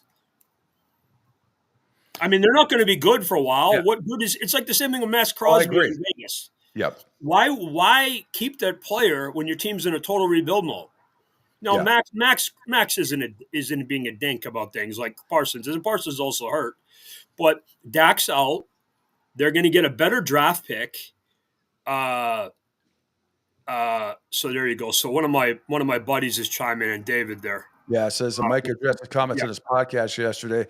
David's I don't have access to that yet. I haven't looked for it. I'm too busy with other stuff. But we'll have it tomorrow. We'll find it. But there's no backtracking from that. He can try all the bullshit he wants. You can't backtrack from what he said. If he said, David, that it was taken out of context, fuck him. I hate that excuse. Because this is why I like playing the whole cut. This is why, if I just played that cut with the last part of it, throwing McCarthy under the bus, people say, I'm taking it out of context. When you hear the whole thing, it makes it sound even worse. No. And I thought Damian Woody and Rex Ryan were dead on balls accurate when they ripped the shit out of him yesterday. Yeah, I mean, and the other thing is Mike McCarthy really the problem with the Cowboys? I think he's part of the problem. I think I hate to use the word scheme and all that stuff. I think that gets used. I think that's overrated. I think he's got to take some blame for this. I think obviously not having Dak Prescott in against the Eagles, and I don't know if they would have won that game anyway. I mean, they got annihilated. We know that Cooper Rush was 4-1 or 5-1. I think his only loss was to the Eagles when he was a starter in the past. With Cooper Rush, Trey Lance, that team. I mean, they just looked unprepared. I mean, it was 7-6, but it felt like 20-6. And before you knew it, they got obliterated by the Eagles. To be out to go, I said this all week, even though it's only Tuesday. Cowboys 16-1 the last 2 years at home. 8-0 last year, the only NFL team to be undefeated at home. They have been 0-4 this year at home and outscored by 94 points. I mean, you can't Right, just say the coach isn't responsible for some of it. Oh, without question. But Pete, here's the thing that's amazing.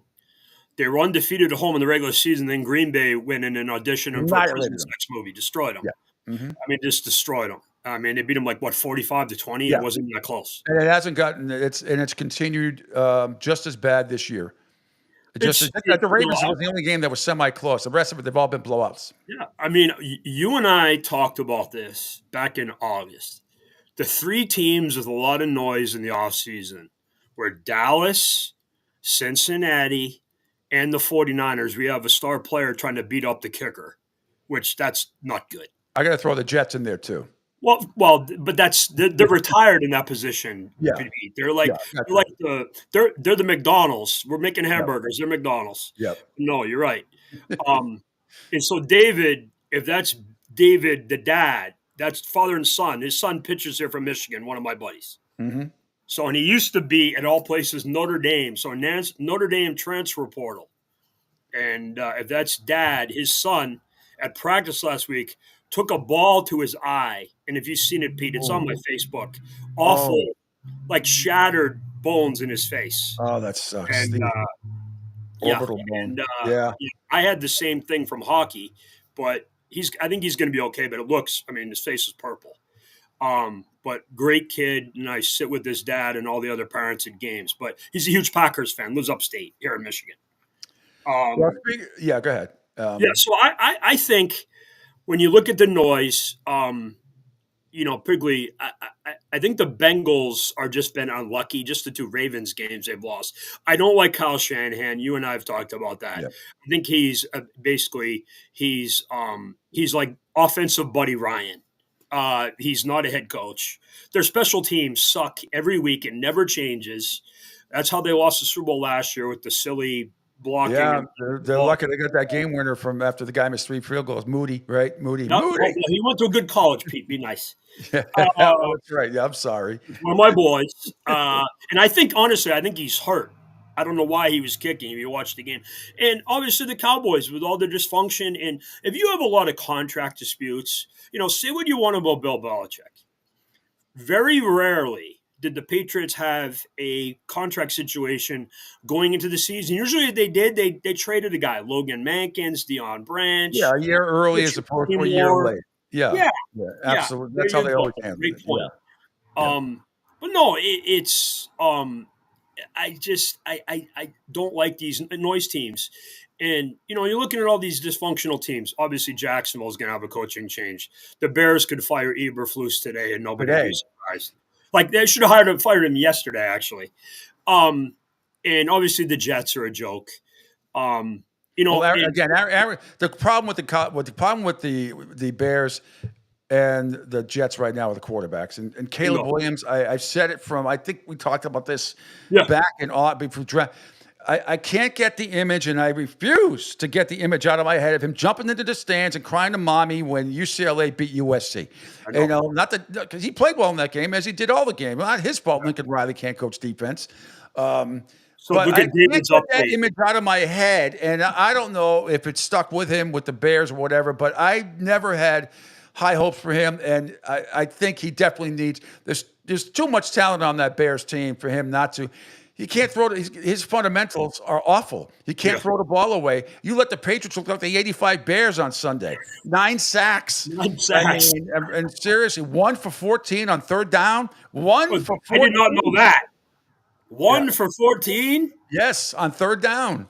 1 for 14. Oh, my God.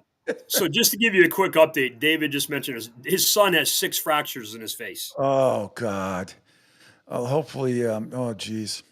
Well, and amazingly, Pete, after what happened, I think he got hurt Thursday, his face looks better, and he went to see the surgeon yesterday. Yep. So we'll see what's going to happen. I'll get an update from Dad. He might chime in here and say what's going on. All right. Well, hopefully. I bring you medical things, Pete. That's I like that. I like that. But I'll get full updates from the injured players from their dad. There you go. So doesn't get. Hey, I trust that source. Michael Parsons. Breaking news. I trust the dad source. That's always a very good source. No, but by the way, the underreported thing about the Bears game is how good the Patriots played. Well, no, absolutely, and Drake had that one bad interception. He's trying to throw the ball away, whatever. Other than that, he played well. It was great to see Polk get back into it and score a touchdown. That game was 10-3 at halftime, and it felt like 40-3. I mean, they just had their number, and sort of it's a win, and I don't want to go back in history this year. I mean, it's just they're a play here, a play there from having a couple more wins. But anyway, we're seeing progression with Drake May. That's all I care about. Noah says, love Jay's wall. There you go. We're showing it off. Here you go. I'll give it a display. There you go. Oh, yes. Got me and a lot of my former player friends, and Kathy, my business partners, Caden McNamara and Eric All. Here's JJ. A lot of great things and memories. I've done some stuff in my life. There's the play from Tommy when Tommy left the Patriots. Mm-hmm. A lot of good stuff. There's me and Tom right here. Yeah. There you go. Camera doesn't, but absolutely fantastic. There you go. See up top, there's me and Tom right there. There you go, right there. Good stuff. But no, it's this is my living room, by the way. No, but I thought the Patriots. That's my living room too. There you go. Yours is better. So Pete, the thing that's amazing when you look at this draft class, and it's happened a couple times here, where the guy who was picked first isn't the best player, and it's usually the second player. Jaden Daniels is awesome, and obviously Drake May is good. So, and I mean, yeah, but the I'm not Jaden, Caleb Williams. This is the thing you should always worry about. When he's a big personality, whether it's good or bad, and I can use Baker Mayfield as an example too, they take a lot of energy out of the team. Yeah. And now Baker obviously clearly rehabilitated himself. So we'll see what's going on and what goes on. Speaking of Baker, though, the Buccaneers, you got to feel for them. I mean, they are in every game. Yes. They're trying their best. You got two of the best wide receivers in the league that are not on your team. I think they're doing everything possible. I mean, he's made a couple turnovers here and there, but man, it's too bad because they play hard, they play tough, they play close games with everybody, and I think they would have won a lot of those games if even Mike Evans had been on the field, let alone both Evans and Godwin not being there. That's an awful lot for Kate Otten and company. And they didn't run the ball very well against San Francisco. And San Francisco's had their number for the most part over the years. But I feel for the Tampa Bay Buccaneers because they're playing better than their record shows. No question. Pete, what did you see the Baker Mayfield play on fourth down to throw him? Yeah. It's one of the 10 best plays I've ever seen by a quarterback. Yep. And when you consider the game situation, that wasn't just a throwaway play in October. He was running, drifting. Boza grabs his arm, and it's the thing he did that was good. And CPR and I talked about this. My coach, high school coach, he didn't stop. He kept drifting. Yeah. So Bosa has to run with him, and of course, part of this is he's afraid of being suspended or getting 15 yards for a personal foul. What's Bosa supposed to do? When's the last time you grabbed the quarterback who kept running with him? Although this league, you don't know sometimes because, I mean, the egregious calls that have been missed are absolutely ridiculous. But I want to get back to Caleb Williams. And Please do. I thought Orlovsky did a great job the other day. He pointed out a couple of flaws. One was so obvious. I mean, you don't think about it during the game, but when you look at it on film, the way he broke it down, the problem with Caleb Williams is we know he can't throw it. He doesn't throw the ball away. He thinks he's still at USC. He's getting plenty of time. He's getting 4 to 5 seconds. But when he is coming, the ball is hiked. He starts to he goes back 4 or 5 steps, and then he's already drifting to the right, and there's no pass rush yet. He's drifting right. He's already taken himself sort of out of the play, and there's nobody coming at him. I thought Orlovsky did a great job of breaking that down. And that is a major reason. So to me, a good offensive coach is going to find. Eberflus is not. I never liked him to begin with. And their OC they got to find a way, and quarterbacks coach got to find a way to straighten this guy out. Now I could see them all being fired by the end of the way. Honestly, the Bears should not be that dysfunctional on offense with some of the players that they picked up. They remember they were going to cruise past Detroit, cruise past Minnesota. Shane Waldron's, you'll see. That's in fact, I played the cut earlier today with Eberflus talking about Waldron. In fact, hang on a second. As long as we're talking about that, from one of the bus. Yeah, here is Matt Eberflus on. Well, here's on Shane Waldron. Will Shane remain on the staff this week? Like I said, the process of that, we're going through that right now. And, How about yes? all those adjustments and changes and things that we're going to do, we're still in the evaluation phase of that. Here's more from Eberflus on possible changes. Yeah, I mean, just in-game communication, in terms of that, it's got to be Let's better. check 9 times. The adjustments, the tactical adjustments need to be better. In-game communication.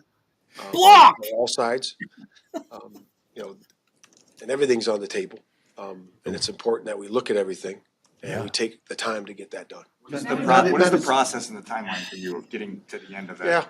Yeah. I mean, it's got to be fairly quick. I just think that right now it's to come out here in less than 24 hours and make, all those changes or the changes that you want to make and state, when I have those answers, I'll get them to you. And I'm just not at that point right now. Pete, Well, let me tell you something. Okay? Dead man walking right there from a coaching standpoint. Pete, you and I, we're going to open a new business, okay?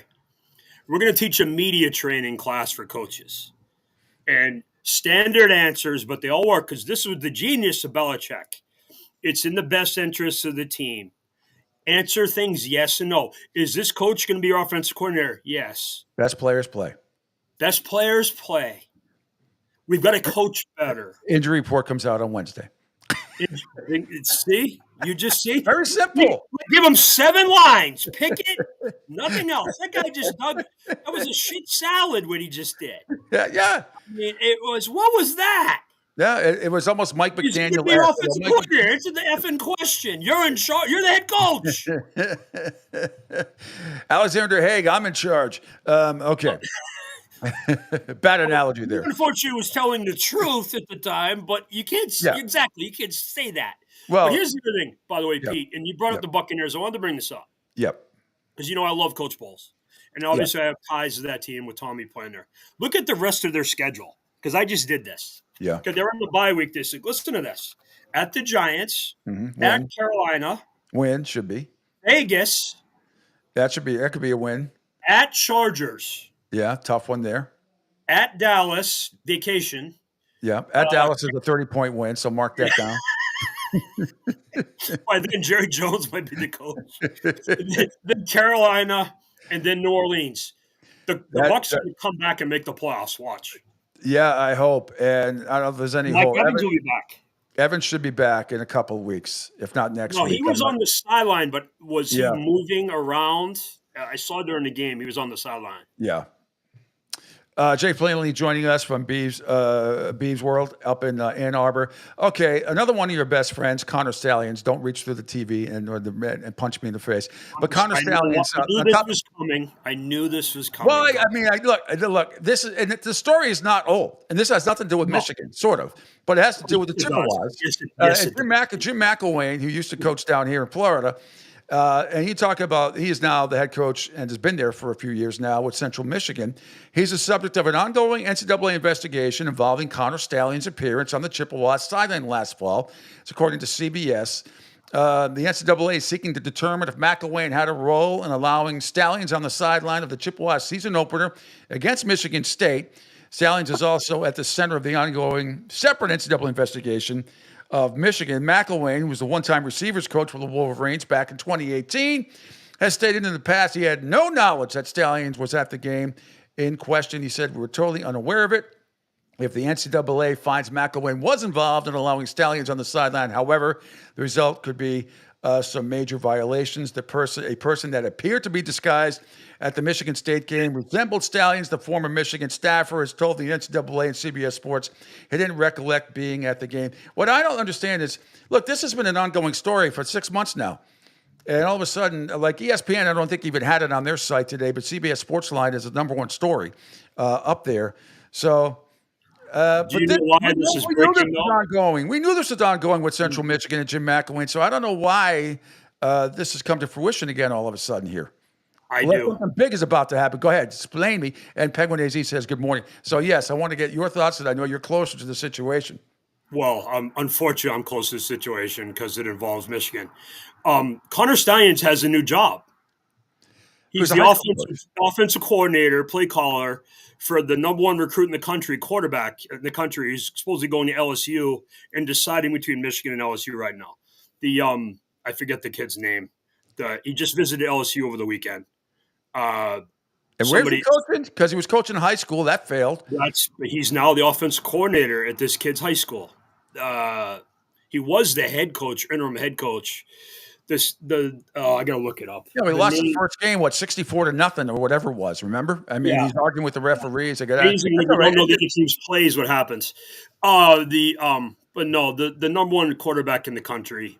He'd been committed to LSU, and now there's Michigan's in the bidding for him with NIL.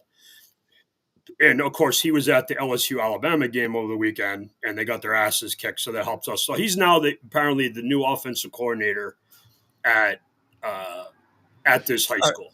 All right. Now I'm sure Jay Costner, you know him, right? Now he was a quarterback coach. Resigned in September, according to the school. He is a Michigan. He was fired because of the Connor Stallions thing. Yes. Yeah, and he's Michigan grad. He spent 4 years as a student assistant with the program, according to his bio. Not clear if he had any involvement in the McElwain investigation. Bryce Underwood is the name of the quarterback. Thank you, Mr. Lawley. Oh, yes. Mr. Lawley knows things, by the way. He does. Yes, absolutely. David just broke the story I just told you. Yeah. David, be careful. You might be exposed as one of my sources. No, but the bigger question is, and not so much about Central, but can this all come back? Is there any chance that this could come back and bite you Wolverines in the butt here? It's sometimes. Okay, let's go over this, okay? And the investigation, by the way, for the NCAA, that could take decades. Well, and by the way, both the NCAA and Michigan got what they wanted out of this. They both made a lot of money, and Harbaugh's not around. Mm-hmm. So that's what are they going to do? Going to punish a team that's 5-5 or whatever the hell our record is? By the way, the last time I checked in America, are you allowed to have people on your sideline? Oh, absolutely. The Connor Stallions thing is embarrassing, but what do we know what he was doing? He could be going there to be selling insurance. We don't know what he's doing.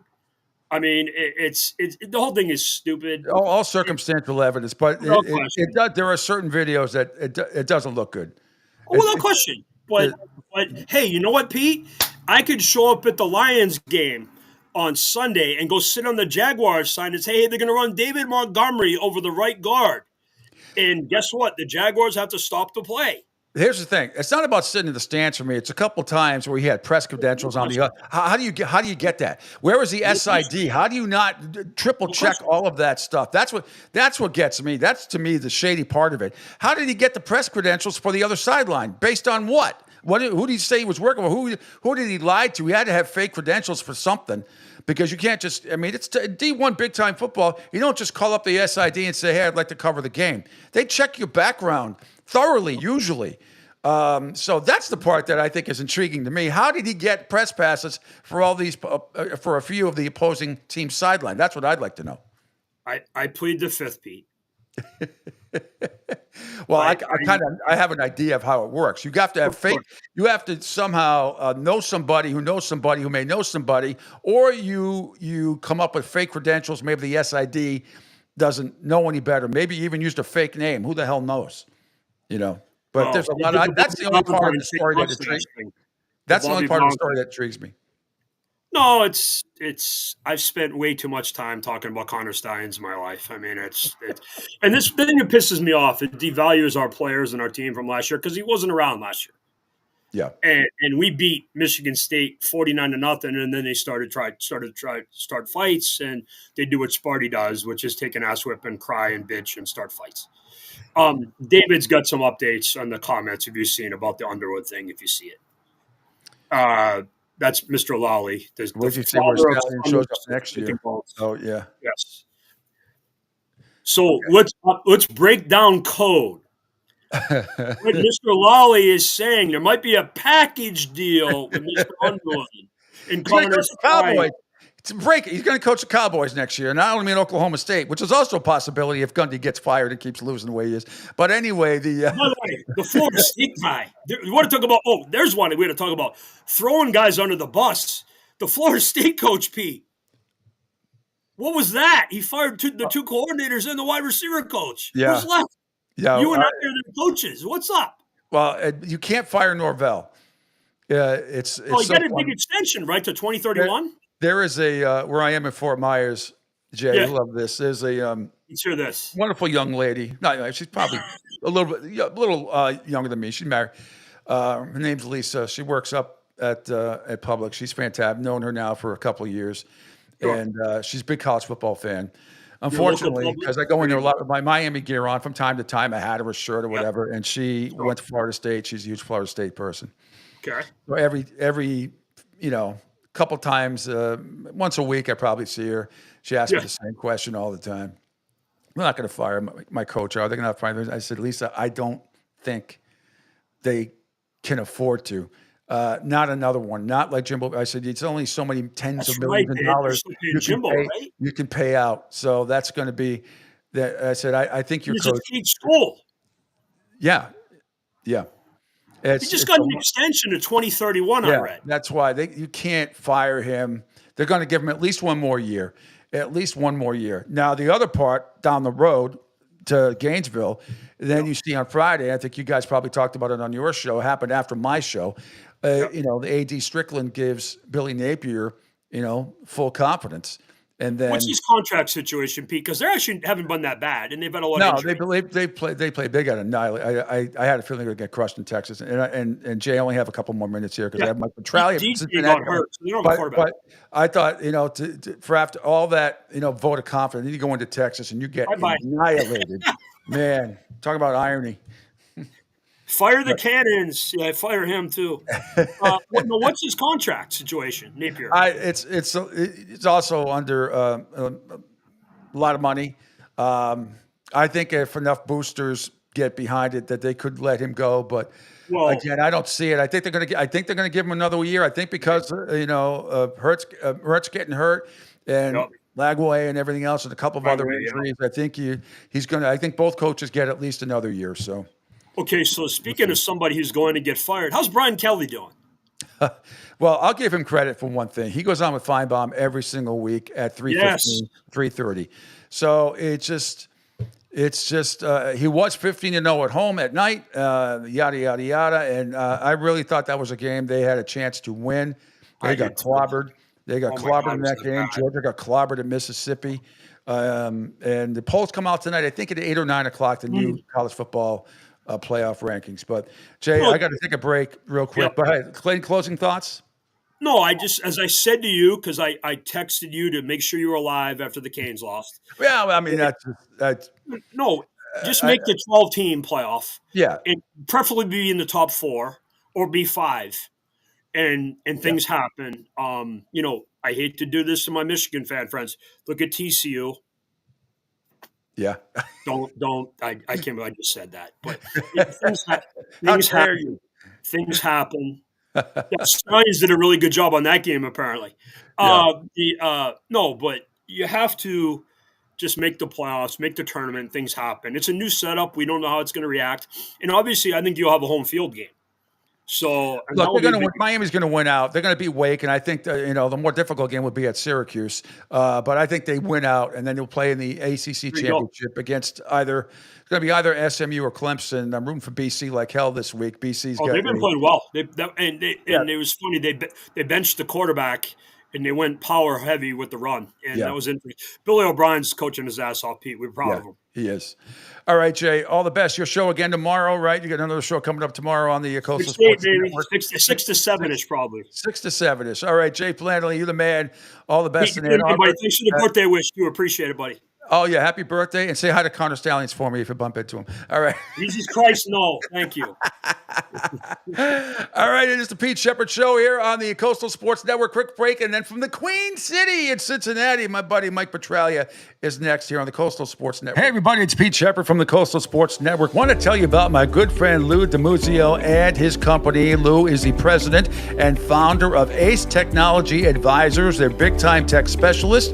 At ATA, they're able to craft, implement, and manage the best and most appropriate solution for your business. They leverage their industry-leading experience and their portfolio of technology partners to improve your best practices and infrastructure. So you can get a hold of them at 888-599-4223. That's 888-599-4223. Check them out on their webpage, www.acetechadvisors.com. That's www.acetechadvisors.com. Or you can email them sales@acetechadvisors.com. Check out my friend Lou DiMuzio and Ace Technology Advisors. What's up, Southwest Florida? Jim and the Beef Guy here. Fort Myers, we answered your call. We're pumped to announce the opening of our second location. It's on 41 just north of the Edison Mall. And guys, nothing's changed here. The beef, the sausage, the breaded steak, our Maxwell Polish. Now serving you in 2 locations, Fort Myers and Bonita Springs. And don't forget, if you're having a party, check out our catering menu. And guys, when you're at the counter, don't call it gardenia. It's pronounced Jardiniere. Hi folks, this is Gerard Moynihan of Moynihan Lumber, and I would like you to know that our company has been selling Anderson windows for over 60 years. See the complete line of Anderson windows at any of our 3 locations in North Reading, Beverly, or in Plastown, New Hampshire, or at MoynihanLumber.com. Phil Castanetti, Sports World in Saugus, Massachusetts, is New England's place to buy or sell the finest in sports memorabilia. For over 35 years, Sports World has offered the finest in sports collectibles. Last month, you might remember Tim Thomas, legendary Bruins goalie, returned on October 5th. What a turnout it was. And now a new event coming up. On Saturday, November 30th, it's Willie O'Ree, yes, the original Jackie Robinson of the National Hockey League. He'll be signing autographs to the public, $25 each. There'll be photos, pucks, and cards available. Phone orders are welcome. Just call 781-233-7222 for more information. Sports World in Saugus, be there. Ion Tampa Bay is the latest news, weather, and traffic for Pinellas, Pasco, Ellsboro, Hernando, and surrounding communities. Stay connected on X, Facebook, and their website, iontp.com. Ion Tampa Bay keeps you informed on breaking news as it happens. Southwest Florida's newest game in town. Sports Radio 102.9, the game powered by Ion Tampa Bay. We'll be right back.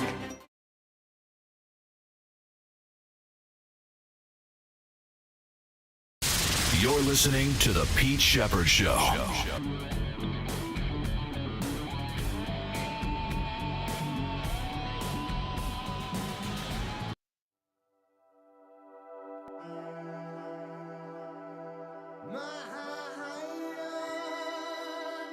Guys that you can envision a role for, you know, if it's an active roster spot, certainly somebody that can come in and fits a role for you, and you feel like you can find a way to hit the ground running with them, and they can add something down the stretch here. If it's a practice squad, a guy you want to continue to work with and develop, and you have a vision for long term. So.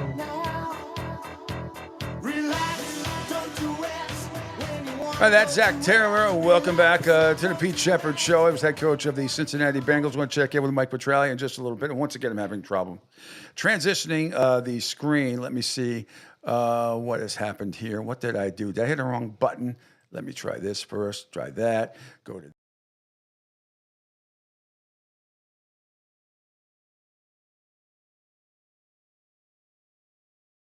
Let's see.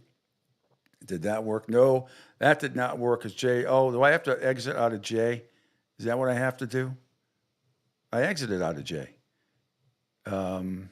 Anyhow, Mike Petraglia going to join me in just a few minutes. Sorry if you can't see me on the video. We'll get to it in a second here. Where is I do not know what has happened. No, that's not it. Nope, that's not it either. don't want that.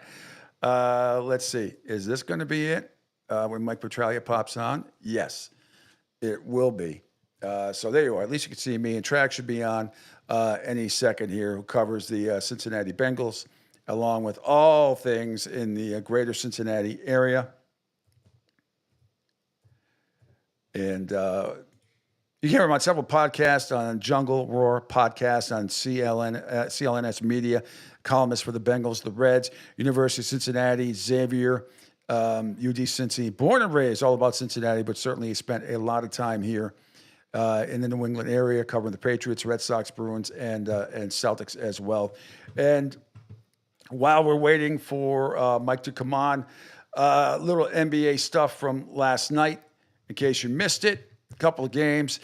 Cleveland beat Chicago 119-113. Houston over Washington 107-102. Brooklyn beat New Orleans 107-105. Oklahoma City and the Clippers went at it. Jalen Williams seals it in the final seconds. Toe-to-toe, here we go. It's tapped over right to SGA. Symbolic as he fires it up to Wallace. Clock running out. Yes, thanks to the FanDuel Sports Network for that. San Antonio over Sacramento 116-96. Meanwhile, in the NHL, Montreal over Buffalo 7-5. Philadelphia and another shootout win over San Jose. And he missed wide. Connecting with a chance to seal it. He'll get another scoring chance right here. In he goes. He scores! He can sleep tonight. Travis Konechny puts it away for the Flyers. After all those chances, he scores. The Flyers win the shootout, and they win the hockey game 4-3. Entertaining game here tonight. Had 5 or 6 tonight. This move, he's done it 3 consecutive shootout attempts. He's 2 for 3 on this exact move. It worked in Tampa, didn't work in Florida. It works here tonight. Thanks to NBC Sports Philadelphia for that. Dallas over Pittsburgh 7-1. Calgary beat LA 3-1. Colorado in overtime over Nashville. McCarr's coming off. Girard is coming on. Marchessault deep. Giving up top for Shea. Chased by Sammy G. Girard got it away. Penalty coming up on the front. It's a breakaway to win. And he scores! Sam Girard!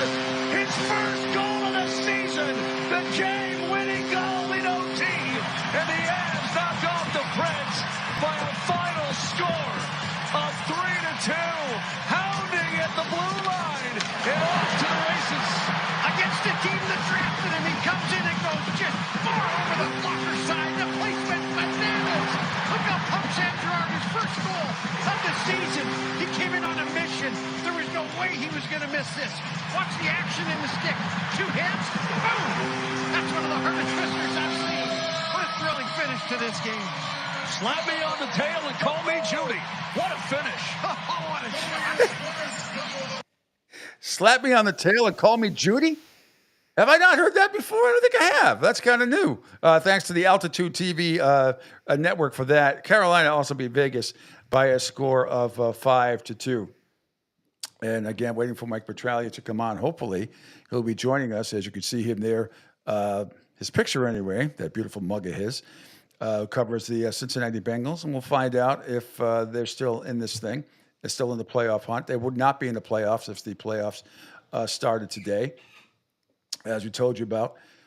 Meanwhile, coming up in the NBA tonight, Celtics are home against Atlanta, where they're a 15-point favorite tonight at home. Kristaps Porzingis obviously is not going to play. Jordan Springer is out for the Hawks. DeAndre Hunter is day-to-day with the knee. Not sure if he's going to play tonight. Bogdan Bogdanović is out with a hamstring injury as well. And the Celtics, it's up to 15.5 now. So we will see if what happens tonight. But they are playing very well.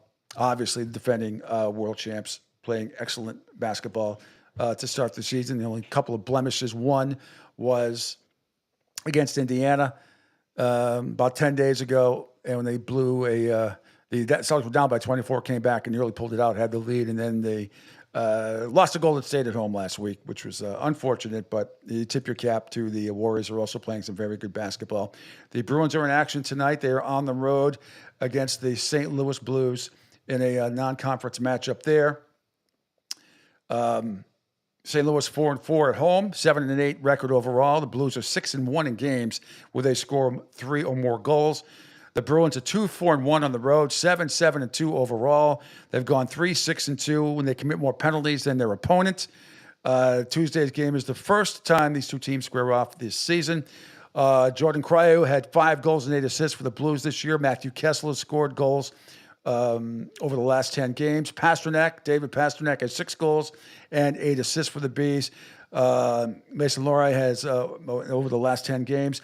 The Blues 4-6-0, averaging 2.5 goals, 4.1 assists, and 4.1 penalty minutes, and 9.9 penalty minutes, while giving up 3.6 goals. And the Bruins 4-5-1, averaging 1.9 goals, 3.2 assists, 5 penalties, and 10.8 penalty minutes, while giving up 2.8 goals per game. All righty. Thanks for checking us out here across the Coastal Sports Network video platform, on Twitter, X at PShep326, on Facebook, SR1029 The Game, SR1029thegame.com, INTB, CSN Florida, Rumble, Kick, Spotify, LinkedIn, Twitch, YouTube. You can call or text the show. Also, 727-858-6650. While I wait for Trags. Hopefully, I just sent him a text to link on. Let me see. What else can we have here? Let me get to my breaking news. Jeez, this just happened seconds ago.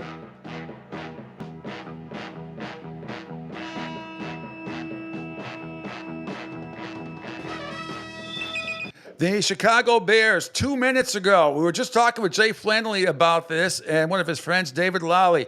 Offense coordinator Shane Waldron, bye-bye. He gone. The Bears have just fired him. He's out. No, not a surprise at all.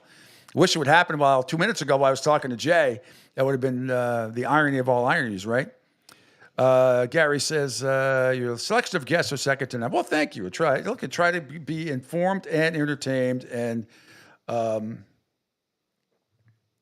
that's what I do. That's what I do. I can't play videos today because Angel is not here, but do have some new sound. We'll hopefully wait for Mike Petrali to join us from the Queen City and Cincinnati. A couple of things that we can see, some new sound that I can play for you. Jay says, clown show, LOL. Yeah, he's a DC. Who the bleep will call the plays? Who knows? Who knows what's going to happen in Chicago? We'll find out. I'm sure it's probably going to be the quarterback's coach. That's my next guess. Probably might be the quarterback's coach. Meanwhile, earlier today on Get Up, Deion Sanders' name came up again, talking about the Dallas situation. Here are the boys. Player that you want to run and be part of your organization. That's where I think Deion separates himself from other coaches, and I think that would be a very good fit for that. As you were talking, it hit me that Deion is actually the perfect person for this situation. Sure. Because there has to be someone with a personality and credibility big enough that he can say, I don't care what the owner says. And that when the play. Oops, my bad. My bad. Hold on. Here we go. Let's start it again. Let's pick up. That's where I think Deion separates himself from other coaches, and I think that would be a very good fit for that. As you were talking, it hit me that Deion is actually the perfect person for this situation. Sure. Because there has to be someone with a personality and credibility big enough that he can say, I don't care what the owner says. And that when the players try to circumvent this situation, Deion's going to say no. No, that's exactly right. I can't accept that. I'll go somewhere else. I don't need this. That's right. I do think that it has to be someone like that, and maybe Belichick fits in that category because of his cachet, where someone that is so well respected and has so much cachet or power or goodwill from some other situation that Jerry Jones can't overshadow them and make them look like they're just a crony for the owner. Problem is, does Jerry Jones want to hire somebody like that? Right. I mean, that's the issue. Yeah, that's just it. Does Jerry Jones want to hire somebody? Joey B says Jerry Jones was rumored to have flown on his son's smaller private jet. Local media is in a frenzy here in Denver in the Boulder area. Yeah, somebody else. Joey says reports out of Boulder say Local newspaper asked Deion about Jerry Jones, if it's his Jerry's son private jet at a local executive airport. Deion's answer, quote, no comment, unquote. Not surprised. Not surprised at all. Here's more from NFL Live yesterday. Coaches come and go, but owners are forever. Mina Kimes on the single biggest problem for the Cowboys. Mina, as we look to the future, what needs to change regardless of who the head coach is? I'm sorry. Yeah, the problem is, Mike was right about one thing: coaches come and go, but owners are forever. At least they are not going anywhere in the case of Dallas, and ownership has been such a problem. I mean, first of all, keeping the lame duck coach. We all knew he was a lame duck coach coming into this season in the first place. That's on ownership. Going into this season thinking your team was good enough, not improving the roster. That's on ownership in the front office, which are one and the same. Trying to improve the roster at the trade deadline when everyone knew your season was over. That's on ownership in the front office. So it's hard for me to be optimistic about the Cowboys going forward when the single biggest problem with the Dallas Cowboys is not changing. Mina, as we look to the future. All right, just got a text from Mike Petralia. Says 10 minutes. Okay. All righty. We'll see what happens here. All right. I was going to take a let me take a quick break here, and when we come back, we'll see if we can get Trags on here on live from Cincinnati here on the Pete Sheppard Show on the Coastal Sports Network. Phil Castanetti Sports World in Saugus, Massachusetts is New England's place to buy or sell the finest in sports memorabilia. For over 35 years, Sports World has offered the finest in sports collectibles. Last month, you might remember Tim Thomas, legendary Bruins goalie, returned on October 5th. What a turnout it was. And now a new event coming up. On Saturday, November 30th, it's Willie O'Ree, yes, the original Jackie Robinson of the National Hockey League. He'll be signing autographs to the public, $25 each. There'll be photos, pucks, and cards available.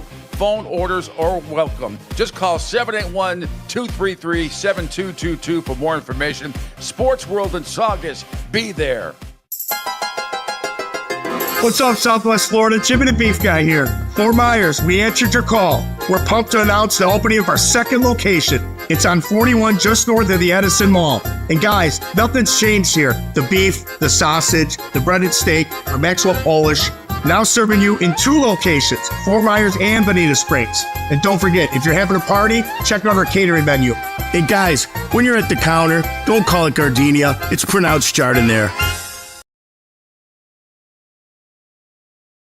Hi, folks. This is Gerard Moynihan of Moynihan Lumber, and I would like you to know that our company has been selling Anderson windows for over 60 years. See the complete line of Anderson windows at any of our 3 locations in North Reading, Beverly. Hey, everybody, it's Pete Sheppard from the Coastal Sports Network. Want to tell you about my good friend Lou DiMuzio and his company. Lou is the president and founder of Ace Technology Advisors. They're big-time tech specialists. At ATA, they're able to craft, implement, and manage the best and most appropriate solution for your business. They leverage their industry-leading experience and their portfolio of technology partners to improve your best practices and infrastructure. So you can get a hold of them at 888-599-4223. That's 888-599-4223. Check them out on their webpage, www.acetechadvisors.com. That's www.acetechadvisors.com. Or you can email them sales@acetechadvisors.com. Check out my friend Lou DiMuzio and Ace Technology Advisors. Ion Tampa Bay is the latest news, weather, and traffic for Pinellas, Pasco, Ellsboro, Hernando, and surrounding communities. Stay connected on X, Facebook, and their website, iontp.com. Ion Tampa Bay keeps you informed on breaking news as it happens. Southwest Florida's newest game in town. Sports Radio 102.9, the game powered by Ion Tampa Bay. We'll be right back.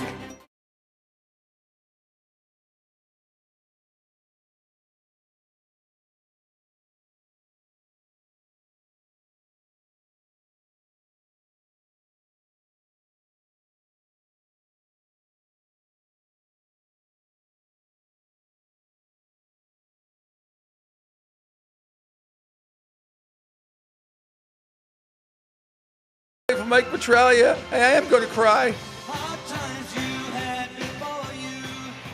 How come you don't hear songs like that on the radio much anymore? Crazy.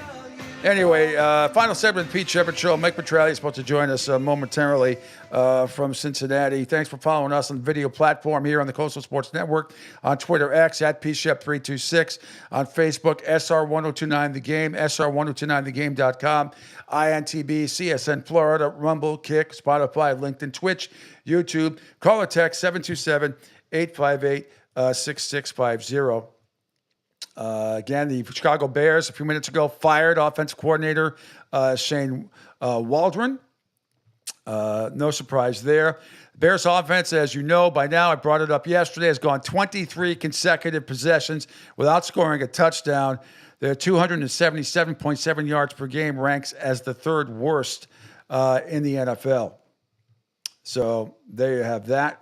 Trying to think what else we got going on here.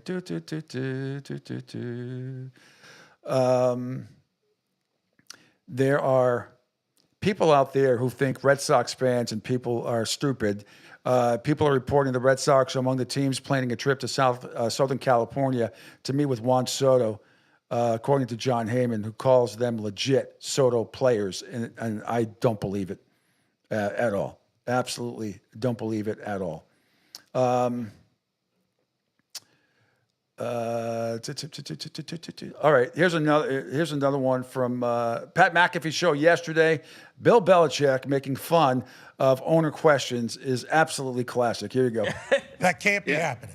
Pat, I mean, I'll be honest with you. The kind of the worst that it ever was for me, honestly, were these two questions. In Cleveland, the guy that's run the defense, like, does he really know what he's doing? Are you sure we're okay on defense? Do you think maybe, do you want to maybe call some more of those defenses? Save it.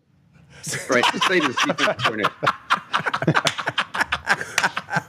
Offensive line.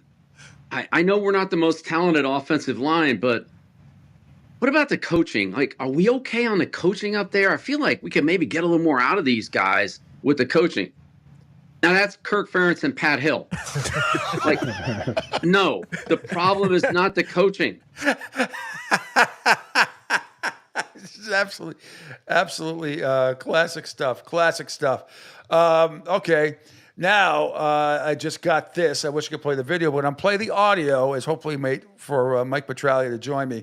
But here is, we talked about the response from Micah Parsons. Here, Micah Parsons responding to his critics like Rex Ryan for taking his comments about Mike McCarthy from yesterday. And I said it, and this is my FU out of context. This is absolute bullshit. Let's hear some more of the BS oozing out. I apologize for the smell coming through your laptop or your radio.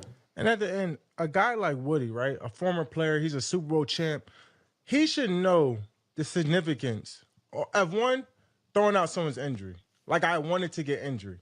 Now, that's blatant disrespect. I've never missed a game in my career. Not college, not high school, not even to about 4 or 5 weeks ago to injury. To say that I'm just missing games because of injury, like it's just some injury after I suffered a significant injury playing the game. That's not what he said. We'll play it after. Someone who's been around teams and legends at that can say, like, that's how I know we all have to see through the BS of what these TV analysts are trying to do and, provide us and basically take words. I never once threw or even intended to throw Mike McCarthy under the bus. Like I said, he's one of the most winningest coach. He is a Super Bowl champ.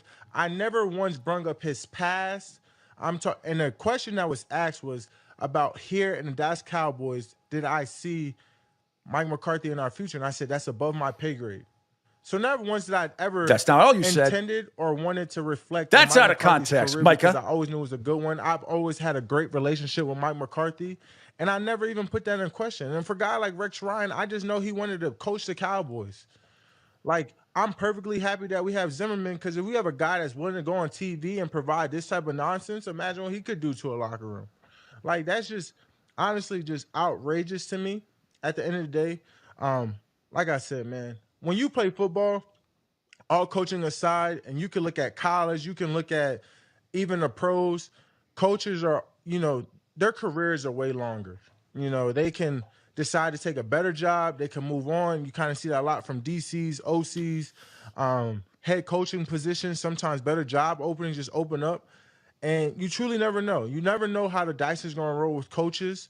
But when you talk about guys you consistently going to war with, man, like guys that I seen Tyron and Zach barely can walk throughout the week, take a Toradol, go out there and play, being half a man basically and giving us our best effort. So when you see those type of things, you see guys pushing through injuries, pushing through just so much difficulty it is to play in this league. Yes, 100%. Every time I'm going to always choose the brother that we're going to bleed with, we're going to work with, because in the end, it's only a small group of us, There is no politics out there on that football field. I understand what he meant to the Dallas Cowboys organization, because I'm only worried about what happens at the Dallas organization, man. And, it truly bothers me how much negativity that we choose to put out there. Because not once did I want this quote to be a negative moment. I want it to be a positive light and shine light on guys like Zach Martin, who may or may not be a Cowboy next year, but is going to be a Ring of Honor guy, a Hall of Fame guy, and that just know that he just added so much value to the Cowboys that will be missed. Stop with the pedantic blathering. Good God. I mean, again, he took himself out of context there. You talk about that line, which I hate when athletes use, and it's such a fucking cop-out. He just did it right there and then.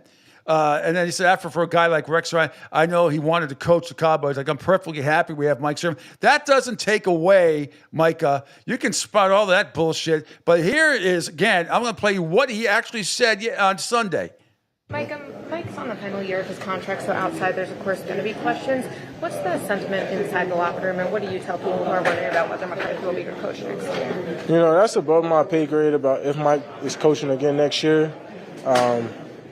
But, all coaching aside, Mike can leave and go wherever he wants. But the guys, I kind of feel bad for is guys like Zach Martin and guys who might be on their last year or on their way out, because that's who I wanted to hold the trophy for. You want to win games and do great things with those type of legends who put in more time and work than Mike McCarthy ever did. So those are the kind of guys that I have so much sympathy and hurt for. And are you serious, Micah Parsons? No, I just played. I mean, you don't think that is an absolute throw your coach onto the bus moment? And then you have the audacity to go after people like Damien Woody and Rex Ryan? All right, here's Damien Woody's response to that comment. The stuff that's out of context, Micah, is you. Greeny, I've never heard anyone say anything remotely like that after a game. I really have. And, who the hell Michael Parsons think he is talking like that after a game? Bro, you've been missing all these games with the injury. And last time I checked, the head coach is a Super Bowl winning coach. And I know the season hasn't gone the way that everyone is expected to go and all that. But for you to sit there in the locker room right after your team gets pummeled and to just undress your head coach in that manner, see, that's what's going on with all these podcast boys out here in the locker room. Everybody wants to sit there and they want to, spout and say all this type of stuff. There used to be a time when there was a little bit of respect, a little decorum in the locker room, because at the end of the day, it was about we. We didn't do enough. All of y'all got your asses kicked.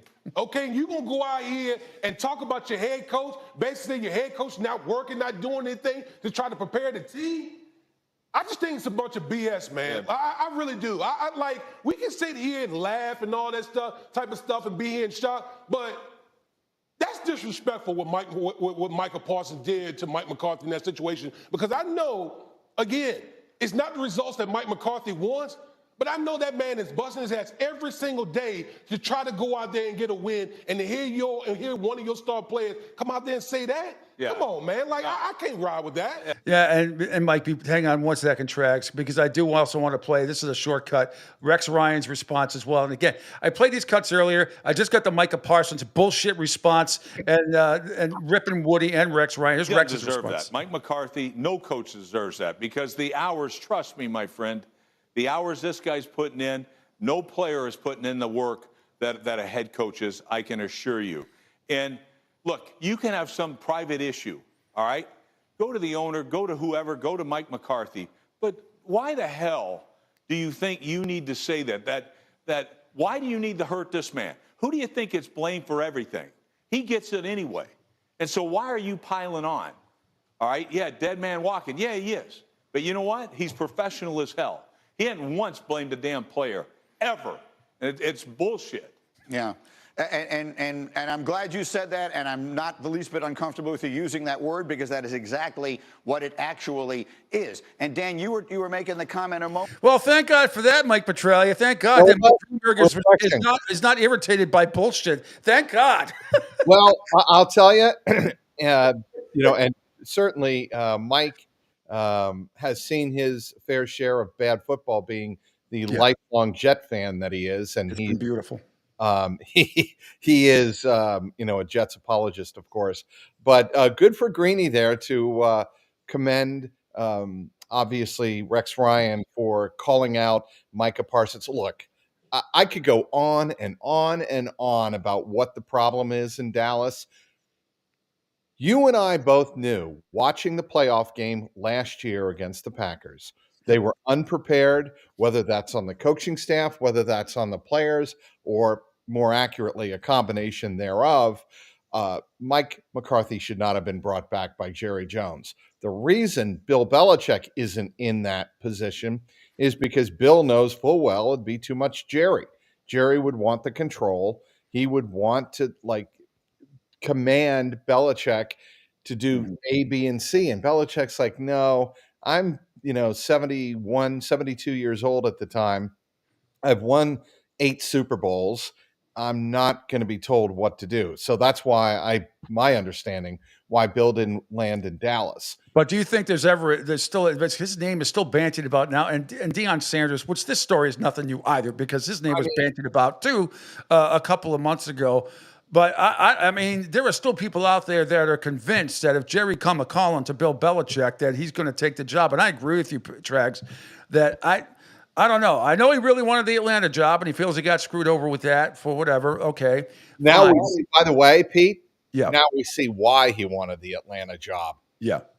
Because they are a good team, like stunningly good. And I think that is, the loss to the Saints aside, they always struggle in New Orleans. Atlanta's got a quarterback. They've got an active defense that can create turnovers. I think they're going to win the NFC South. But now we see why Belichick wanted the Atlanta gig. Yeah, look, I think they're going to win the NFC South too. I picked Tampa Bay in the beginning, and man, that team plays with guts and heart, despite not having Evans and Godwin. I'll tell you what, though, Mike, if you look at the schedule, and I was going through it with my buddy Jay Flannelly last hour. If you look at the Bucs' schedule, they could win out. They could win out. It's a very easy schedule, assuming that they get Evans back for some of these games, because they've been in every single game. I think they fought as hard as they can, and shockingly been in all of these games. And Baker Mayfield was playing at an MVP level, still kind of is. He's had a couple of bad picks lately, but nevertheless, they're in every game down the stretch without 2 of the greatest wide receivers in the league. Agreed, but I just don't think they're going to have enough if Atlanta still has Kirk Cousins and the tight end, the rookie, the second-year tight end. Help me. I'm with you. Otten. I mean, Otten has been taking a lot of the heat for the Buccaneers. Kyle Pitts. Oh yes. Sorry. Yeah, Kyle. Who still sort of has underachieved. So far he's kind of underachieved in the NFL. And who's the running back that they have that looked fantastic on Sunday in New Orleans? I can't. Not Kamara after that drop. No. Atlanta's. Not Bijan Robinson. Not Bijan Robinson. Yeah. So, absolutely. No, they got the complete deal. I wish the Buccaneers had Godwin and Evans back. It's tough. Let's get into the Bengals a little bit. I played, I get my Total Sports Prep stuff every day, and you are a big part of the stuff from Cincinnati. It says right here, credit Mike Petralia. I played the cut earlier about Zach Taylor, your coach, talking about Bengals, about bolstering the roster late in the season. Talk about losing some tough games lately. But so what's your overall assessment of your Bengals, and can this still be a playoff team? Yes, it can still be a playoff team. Their defense doesn't make clutch stops when they need clutch stops. They are, and Lou Anarumo, we talked to Lou yesterday. And the big problem on Thursday night in Baltimore, they were 0 for 4 on third down conversions in the fourth quarter. They were, I believe, 0 for 2 in the red zone on third down, leading to 2 touchdowns. Can't do that. And you're going to lose games like that. And that's why they lost. And I lost count of how many times Lou Anarumo said, Lamar Jackson's going to make Lamar plays. He's right. He is. That play he made where he ran 58 yards, go 10 yards down the sideline, because Lou said he was ready to throw the ball out of bounds and kill the play on third down and settle for the field goal. And instead he saw one little sliver of daylight and was down the sideline. And it cracked me up because if you didn't watch the game, you see the box score, Lamar Jackson, longest run, 10. I'm like, okay, technically 10, but like you said, 50. I don't know how he did it. But I just think the defense has to step up, and I haven't seen enough evidence that they're capable of doing that. Offensively, if Joe Burrow and Jamar Chase are on the field, they have still have an elite offense. They can strike at any time. They're running backs. I know Joe Mixon's having a great year, but the Bengals did have 2 running backs much more suited to their game plan, and to what they're trying to do in terms of zone blocking on the offensive line. Chase Brown is turning into a really good football player when he doesn't fumble the ball. That fumble changed the entire perspective of the game. That was 21-7, right, when that happened? If Yes, I remember. 21-7 with the ball, and Chase Brown fumbled. The complexion turned on a dime. I will tell you that, I think the Bengals are going to have an opportunity to turn the season around Sunday night in LA against the Chargers. If they can win that game, I think they'll win. They'll come close to winning out, because they have a Denver team that's very, underrated. But at Cincinnati, they should be able to win that game. They have Pittsburgh twice, and I know Russell Wilson made a couple of great throws. Pittsburgh's a good team, but I think the Bengals offense can find a way to beat them. I really do. And I don't think Pittsburgh's capable long term of getting into shootouts with teams, but maybe I'm wrong. Well, I'll tell you what, I think a lot of us are reading. I did not like Mike Tomlin's decision. I said it from the training camp. I don't care what he says about Russell Wilson. In the end, Justin Fields is going to get more snaps. Originally, I was right, but they must see something in practice. We're not there every day. Mike Tomlin is a great coach. So right now, I think a lot of us are eating a lot of crow because he's making plays and made some plays. Yep. I think Damian Woody said something. I don't necessarily agree, or somebody did on ESPN or NFL Network said if Justin Fields were playing on Sunday against Washington, they wouldn't have won that game. I don't necessarily agree with that statement, but I didn't think Russell Wilson was capable of coming back and doing that. I really didn't. I don't think Justin Fields makes the throws he made late in that game. How come? I don't think he has the precision. I don't think he has the accuracy. Remember what Bill Belichick said about Russell Wilson in the COVID year of 2020, what he told his defense going into that week? He said, please, GTFB, get back. And still, Russell Wilson beat him with 3 or 4 deep balls that were perfect. He has that ability, like Jeff Blake used to in the 90s here in Cincinnati, to be able to throw a beautiful lofted deep ball. And receivers love it. And they say, just go get it. Go get it. Well, Flacco used to do the same thing. It was more Hail Mary stuff from him. And Baltimore, I'm saying, I do. But if you look at that throw that he made to Mike Williams, that was just a perfect pass. If you're a Jets fan watching that, you're going to puke. Well, I mean, we could spend the next it's just talking about how dysfunctional the Jets. It's an Aaron Rodgers issue. There's no question. If he didn't have that name on the back of his jersey, if you watched him play this year, you'd ship him out to Mars if you could. He sucks. Sucks, and he's one of the worst. You talk about, if I ever hear his name come up with Brady and both Mannings or any other great quarterback, get out of here with that bullshit. Get out of here with that stuff. This is not 2010 against the Steelers. What have you done since? What have you done since? Oh, he makes throws other quarterbacks couldn't make. Not lately. Not lately. Well, definitely not lately. And Aaron Rodgers has lived off the past for a long time, and I just He's Dallas. He's the Dallas Cowboys as a quarterback, except Dallas has been stagnant since '93, basically, and he's only been stagnant for the last, I don't know, 5 or 6 years. Getting back to the Bengals, Yeah. I think the Bengals are a fascinating case if Mm-hmm. their defense improves just that much. If Yeah. they can start to get some stops. If you watch that first half, the way the Bengals defense played, it was spectacular. I Mhm. mean, the team that's had the best success against Derrick Henry this year, without question, are the Cincinnati Bengals. Yeah. They have had the best ability to stop the run. And, the Bengals took a lot of pride, and Lou Anarumo took a lot of pride in putting an end to that 100-yard rushing streak that the Ravens had going into Thursday night. And the Bengals should have won the game, Pete. I mean, I don't know Absolutely. how else to say it. They should have beaten Baltimore twice. They should have beaten the Kansas City Chiefs. Those are 3 games that they had won and they let slip through their hands. Good teams don't do that. But that big beatdown they took was from the Patriots opening week, wink, wink. I mean, you talk about a game opening week that they probably should have won, and that was without Drake May. So that's if they ever miss out by one game, they're probably Yeah. going to be looking at that one. Yeah, they are.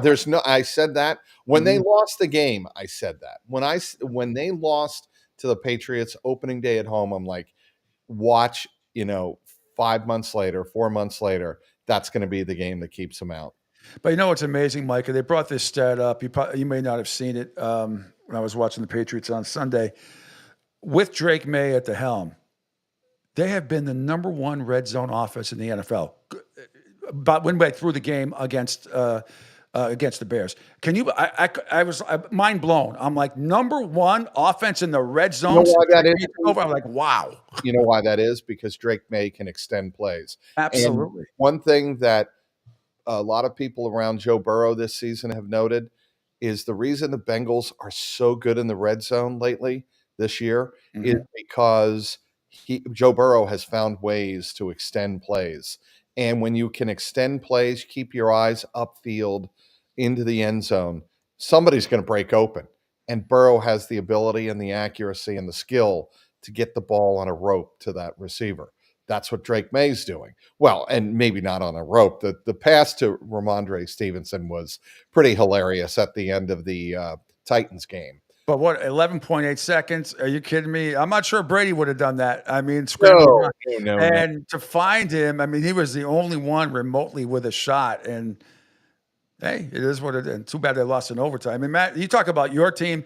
If my team, they should have. If Drake May had been starting at the beginning of the season like he fucking should have been, I think they beat Seattle in overtime. I think instead of losing to them, I think they beat Miami, which came down to a couple of bad decisions by Gerard Mayo in that game to not keep running the ball when Stevenson was getting like 9 yards a pop, and that was a winnable game, as was the overtime loss, against Tennessee. And that, but when, maybe, I know the drill, but still frustrating for a team that was barely supposed to win 4 games.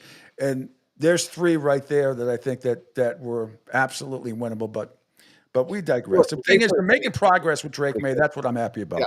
And the Patriots defense is still very good. Very good. And, by the way, can I go off here? Yes. Can I go Always. Always. In fact, I demand it. When Caleb Williams went into the draft, I said he is going to be the single biggest bust going. And if not a bust, overrated. I'm not going to it's Pete Sheppard hyperbole to call him a bust after 10 games or whatever. I'm with you. But I will tell you this. I know you're going to agree with me. Overrated, and I don't think he is an accurate quarterback and a leader on the field. That's just my 2 cents. Okay, well, the Bears fired the OC today, moments ago. Waldron's gone. Yeah, he's out. Not surprising at all. But I'm so with you, Mike. It's such a great point, Trags, because I said this back last year And when I saw him go into the stands to his mommy and cry because Lincoln Riley couldn't play defense and he put up all these points like he always did, I said that image, and I've said it like 4 times, it's stuck in my head. It is stuck in my head, and maybe it's the system. Maybe is this Sam Darnold all over again? You would not think that with the offensive talent that is on the field with the Bears on paper. But as we know, I quote Herb Brooks all the time. I'm not looking for the best players. I'm looking for the right ones. But in this case, the offensive talent on that team is way too good to be where they are. And Caleb Williams, if you break it down, I was talking to Jay about this last hour. Orlovsky broke down a great play from him. He drops back, and just because he can't get rid of the ball, drops back in the pocket. It takes a 4-step drop, 5-step drop. But then there's no pass rush, but he's starting to, it's not a rollout situation, but he's doing it anyway. So he's doing it, and he starts to roll out, and he's already taken himself out of the play. He's already making it much more difficult than it is, and then he's getting 4 and 5 seconds. The Patriots have 9 sacks. What are they, the 85 Bears? I mean, you got to get rid of the ball, son. This is not USC. That is an alarming stat. That he was hit and Burrow was hit 14 times against the Ravens. That's alarming. Look, let me tell you the thing that bugs the crap out of Bengal fans. You're wasting Joe Burrow's prime with not building a team around him. And they can argue that they spent a lot of money on Joe Burrow. The fact of the matter is, Pete, they didn't build the defense correctly going into the offseason to complement what Joe Burrow and Jamar Chase and an injured T. Higgins give you on the offensive side. They didn't build a complementary defense. And the Bengals did not address the defensive line, the defensive interior. They didn't get a complementary player in free agent opposite Trey Hendrickson. There were moves to be made that they didn't make. They were bargain hunters on the third day to try and save money to, perhaps get a Jamar Chase deal done down the road. And that's all well and good. But if you don't put the best team you can on the field to complement Joe Burrow, shame on you. And Bengal fans are pissed. They are just they know what they have in Joe Burrow. Yeah. Joe Burrow knows what he has in Joe Burrow. The Bengals know. Everyone knows that Joe Burrow nearly has lifted this team 3 times in games that the defense let them down, but he almost lifted them to victory. Bengal fans are getting sick and tired of it. I'm with you, Mike. Before I let you go, I mean, I could talk another couple hours, but I did want to ask you, I haven't had you on since, and I know you know the man, and I know he knows you. You got to be ecstatic that Terry Francona is coaching the Cincinnati Reds, right? I mean, that is, I'm just hoping for Tito's sake that his circulation problems are better when he stays healthy. That's the only concern that I have. Well, I talked to a couple of people very close to Terry, and they assured me that has been addressed. He's got a clean bill of health. Otherwise, he wouldn't have been allowed to take the job, and he wouldn't have interviewed. He wouldn't have wasted his time. I will tell you what you need to know about the dynamic between Terry Francona and the Reds. The Reds didn't interview Terry Francona. Terry Francona interviewed the Reds. And when you look at it that way, what do you mean by that? I kind of get it, but what tell our audience? What it means is, does Terry Francona really want this job?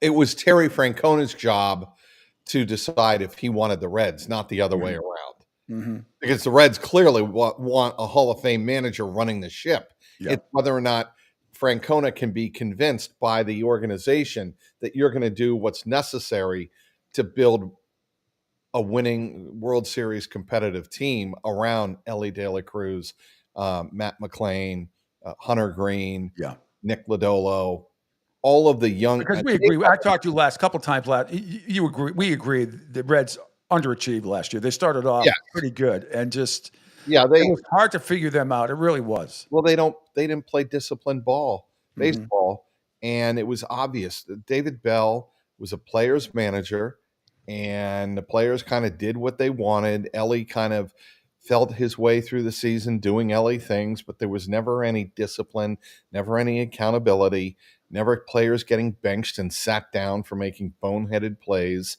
And Ellie was right at the top of the list of making boneheaded plays. Now, granted, he's 22, he's young, he's learning, he's a superstar in the making. There is no doubt about that. Some would say he's already a superstar. I think he's got to do.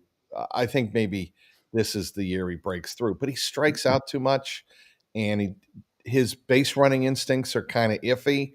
Those need to be honed. And the Bengals, the Reds rather, have a lot of young pieces. The Reds, unlike the Bengals, Pete, have a bright future with loads of young talent if they manage the situation properly.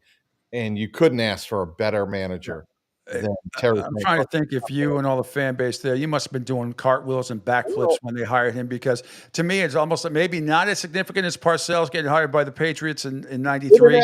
Maybe not, but I'm saying, yeah, I mean, you go, oh my God, we got one of the greatest managers of all time to come, and we're already a very talented roster. So I mean, no, I will tell you though, the Reds are a much talented roster, much more talented, than the Patriots, than the '93 Patriots were. Yeah, and Francona would not have taken this job if he didn't see a roster that manipulated the right way could contend for a World Series, and I think that's what he believes here in Cincinnati. All right, Trags. What else you going to go now? You covering college basketball too? I mean, what's going on? Why answer me this quote? Why did Villanova lose to Columbia? And my friend John Pearson, who's a great friend of mine, who also went to Villanova, so his son, and he's pissed at the coach. Kyle, I know it's early on. I know it's early on in the season, but I always think of you and him when I see Villanova. I'm still a Big East guy through and through. I want to see them win. I'm like, is Columbia the best team? Pete. You allowed Columbia to score 90 points on your home court. How? When has Columbia ever scored 90? They don't. They did. The Wildcats did not play defense. Now the next game they did. You could tell the intensity. Yeah. It was all about Neptune saying, "Look, I don't care if we do anything else. Get in their jerseys." Yep. If Villanova does that, they're going to be at least a 500, maybe a little above 500 in the Big East this year. If they don't have enough scorers. They don't have enough shooters. They're going to lose to Columbia. So Neptune's got to just find a way to get through to these kids and convince them that defense is the way they're going to win. Obviously, they've got some shooters. They've got Wooga. I forget his last name. They've got a good young guard transfer, and they've got Eric Dixon, and they've got. They did some good recruiting. They lost the kid that went to Kansas State, the sharpshooter that,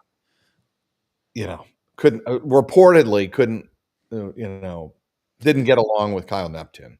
Yeah. That's why he left for Kansas State. But, Kyle Neptune's got a monstrous job ahead of him in terms of convincing all of the players to buy into his program, because the kids know that when you lose to Columbia in the Ivy League, a team picked to finish fifth, makes us all look bad as Big East supporters. It's not good. Not good. All right, my friend. All the best as always, and I'm sure let's talk again in a couple of weeks. And I have a feeling I agree with you. The Bengals are going to get back on track here and make it really interesting. It's all about Sunday night in LA. If the Bengals win that game, I think the Bengals will make the playoffs. Well, the Chargers will make them play ugly because that's what they do. They seem to make Jim Harbaugh seems to make everybody play ugly, but offensively, there's no comparison. I mean, Bengals offensively way more talented than the Chargers are that way, but it's the NFL. Drags, you're the best. Thanks so much. You can see Mike on Jungle Roar Pod and also Code Red's pod host on CLNS Media. You cover the Bengals, the Reds, UC, Xavier, everything else. And what else do you need to plug? CLNS Cincy with Y.com is where you can find a lot of my stuff covering Cincinnati sports. Fantastic. Mike Petraglia, you're the best. All the best in the Queen City, and good luck. We'll talk down the road. Thanks so much. Pete, be well. Take care. As always. All right, that is Mike Petraglia joining me here on the Pete Sheppard Show on the Coastal Sports Network. And you know what that is? That's probably just going to do it for the show. Thanks for bearing with me while Angel's not here and hitting all these different buttons and everything else. But let's see, what can we end with? What's again? How about this one? Let's end with this one, all right? A classic. I know that Mike Petraglia loves this because he's a banger. Hey, I'm back tomorrow. I'm back tomorrow, as always, at 7 a.m. with Angel. Mike, you're the best. We'll talk soon. Thanks, everybody, for checking us out on the Coastal Sports Network. Full lineup of shows tomorrow from 7 in the morning until late at night. So check us out here on the Coastal Sports Network. I am Pete, back tomorrow at 7 a.m. See ya!